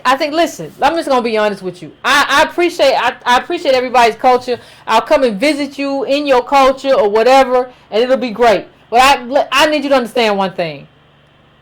I don't need a dashiki. I just need my money.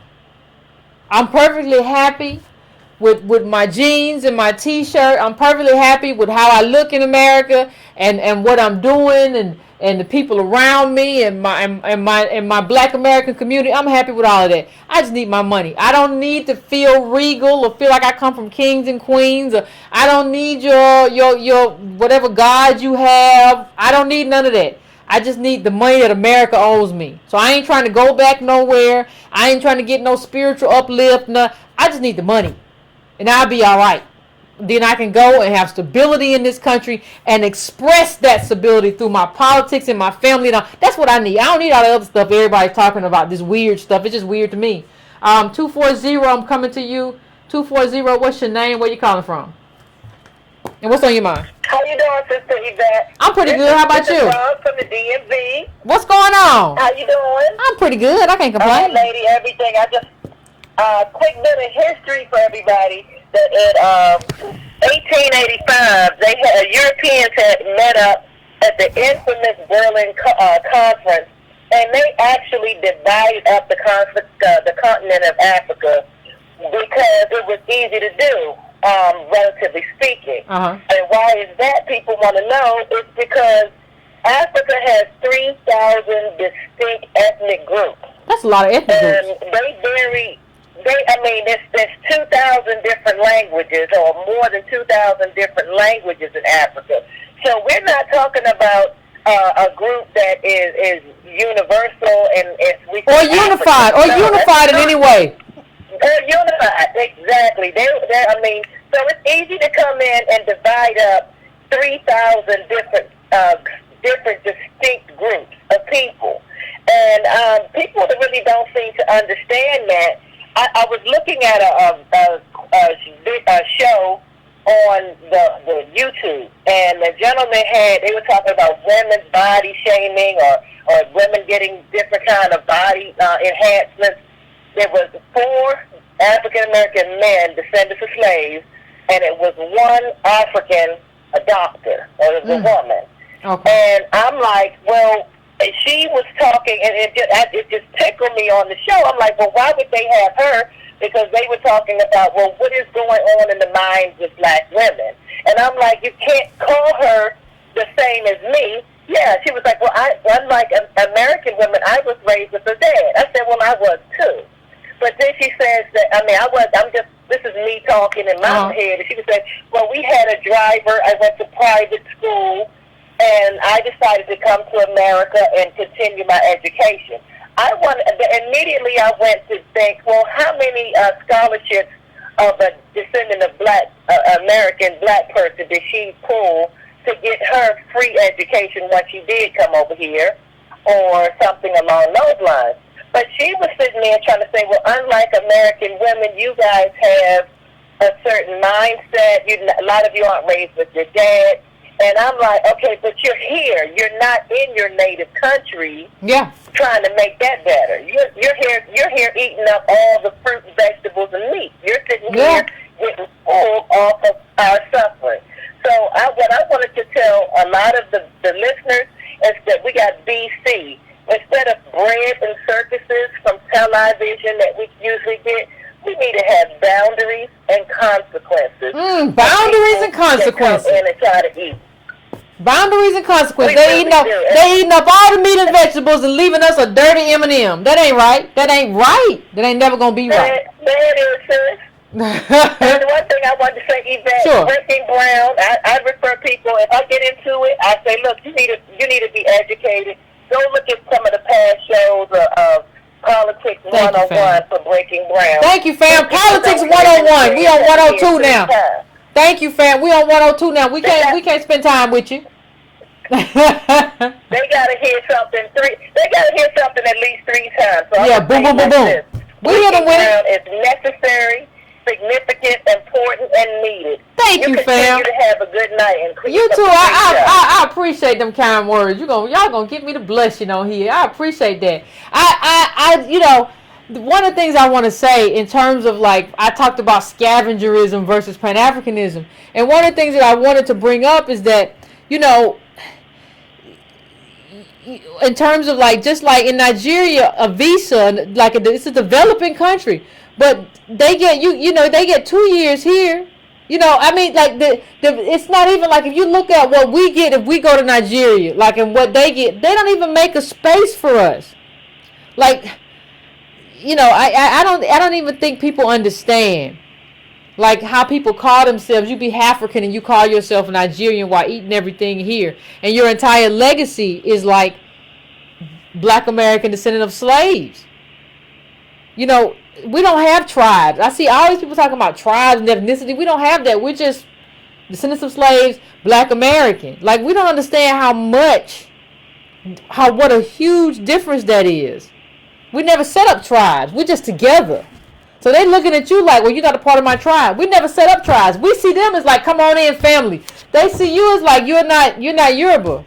And so, like, we don't even understand that, because that's not even something that's in our lexicon. So I'm gonna go to the last call now. The last call, 503. 503, I'm coming to you. What's your name? Where you calling from? What's on your mind? Hey, Hey, Yvette, this is Quentin, and I'm calling from Portland, Oregon. What's up? What's going on? Hey, how you doing? I'm doing all right. I cannot complain. That's good. Good to hear that.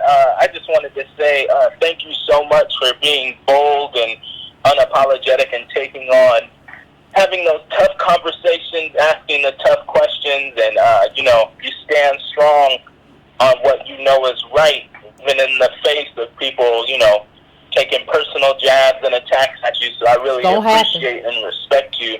Thank you. You're very, very strong, and I thank you.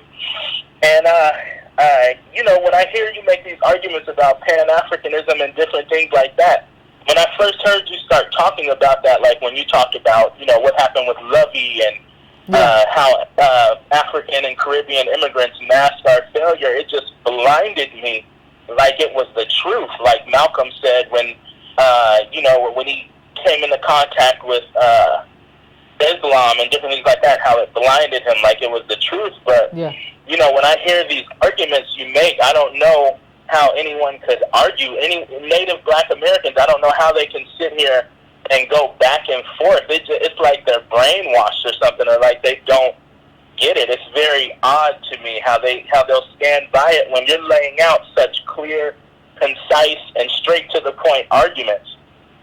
So I just really don't understand. And another thing is I used to follow, and now that I know what I know about our failure being masked and how, scavengerous these people can be, I used to follow, it just made me realize that a lot of these Pan-Africanists that are out here, especially the more prominent ones or the ones that have a lot of followers and kind of somewhat clout, how much confusion, like you said, Oprah caused confusion at the Golden Globes when she gave that speech. Now I'm seeing how much confusion, how much damage these people are doing. They are not, and I was like everybody else. I just was caught up. I drank the Kool-Aid. Oh, fam, me too. Fam, I drank the Kool-Aid for a long time. That's why I don't blame anybody for drinking the Kool-Aid. I drank the Kool-Aid till about 30. I drank the Kool-Aid for a long time. I was so invested. Like, you can't be upset with yourself for drinking the Kool-Aid, though, because that's how we're built. Like, this country is constructed for us to be collective. So when somebody comes and, like, leverage that, you can't blame yourself for really drinking the Kool-Aid. You know what I mean? Yeah, and I'm glad I got it at a young age, but I always kind of felt deep down inside that we were not the same people in terms of African immigrants or African people in general, even the ones that are on the continent. I've always felt that we're two totally different people. Even Caribbean immigrants, we're totally different from them. And I used to follow a prominent Pan-Africanist, self-proclaimed Pan-Africanist on Facebook.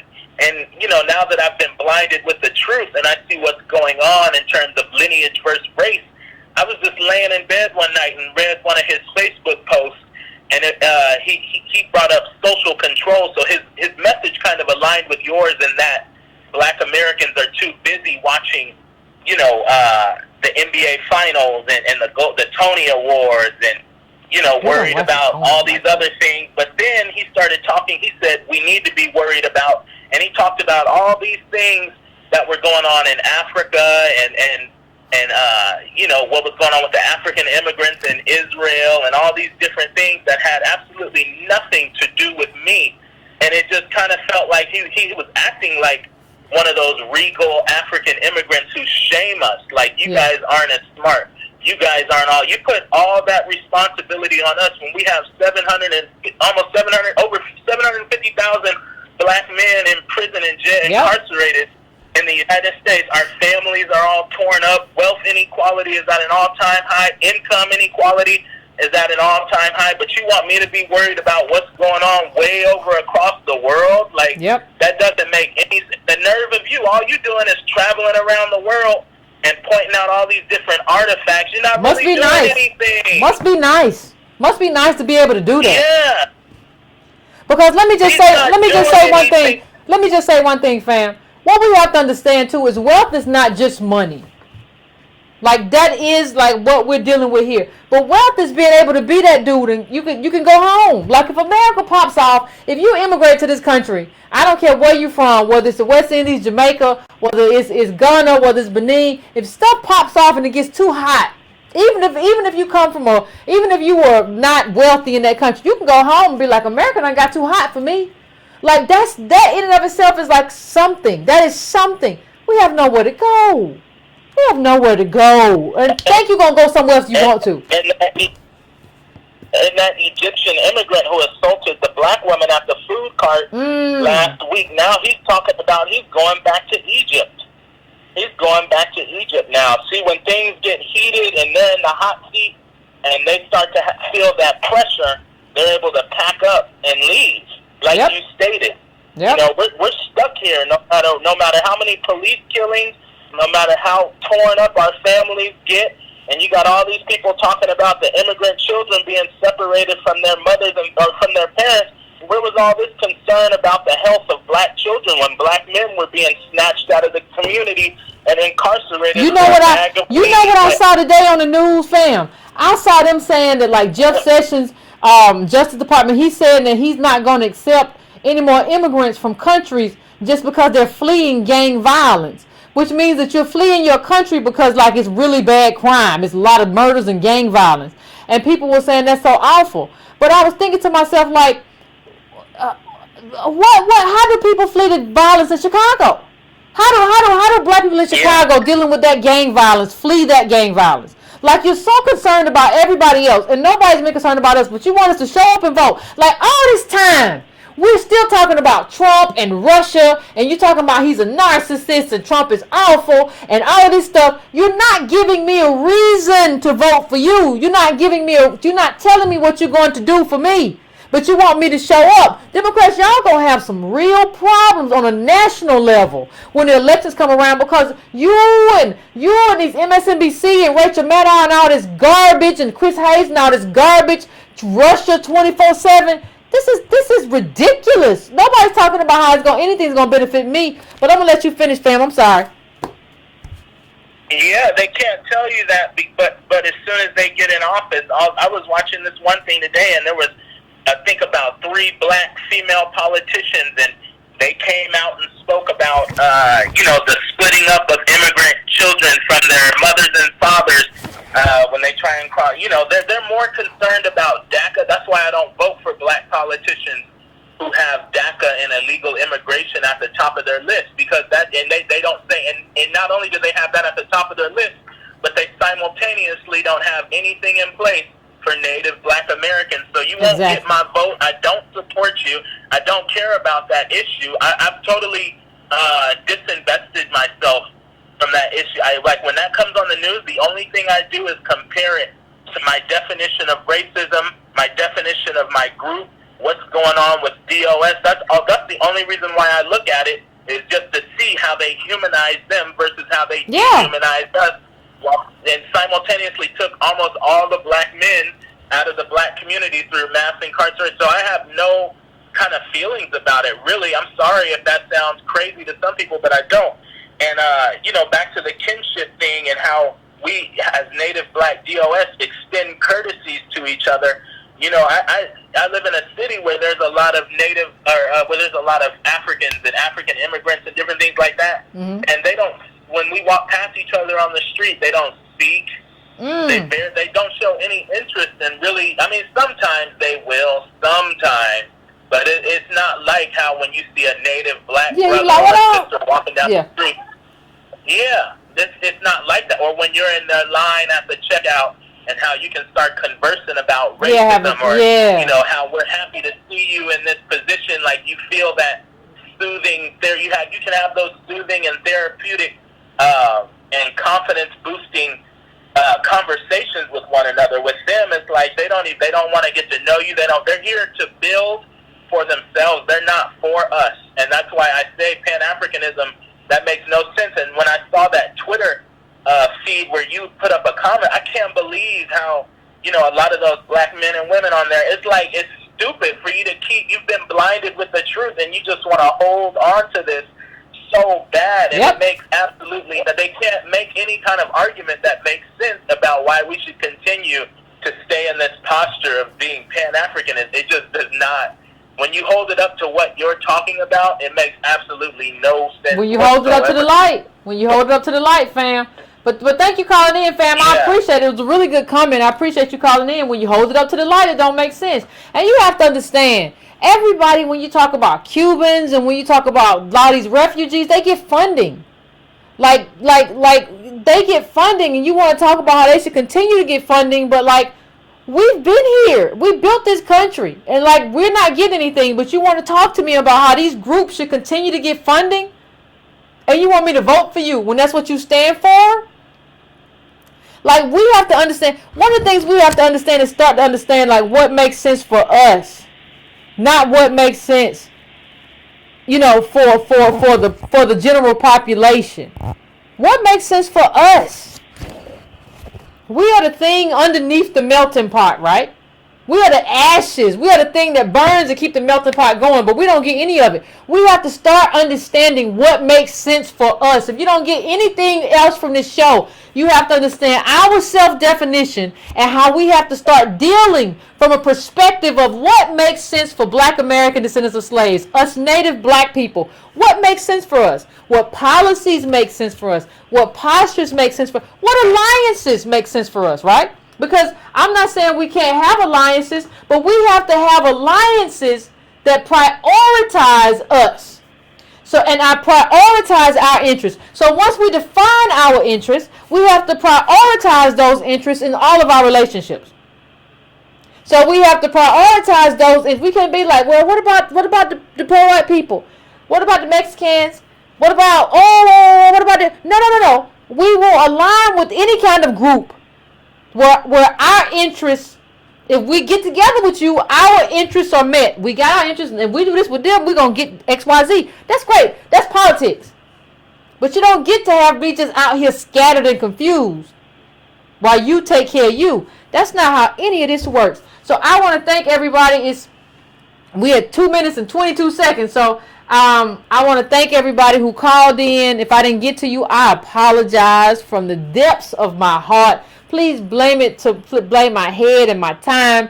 And I tried to take longer today because I know we want to try to air this out. And I appreciate it. And we will be back, as we do, to discuss politics and Black people, my descendants of slaves, Black American, Native DOS. Please remember that scavengerism is not Pan-Africanism. Please think on that tonight as you finish your libation and go to bed. See you soon, Breaking Brown family. Appreciate you.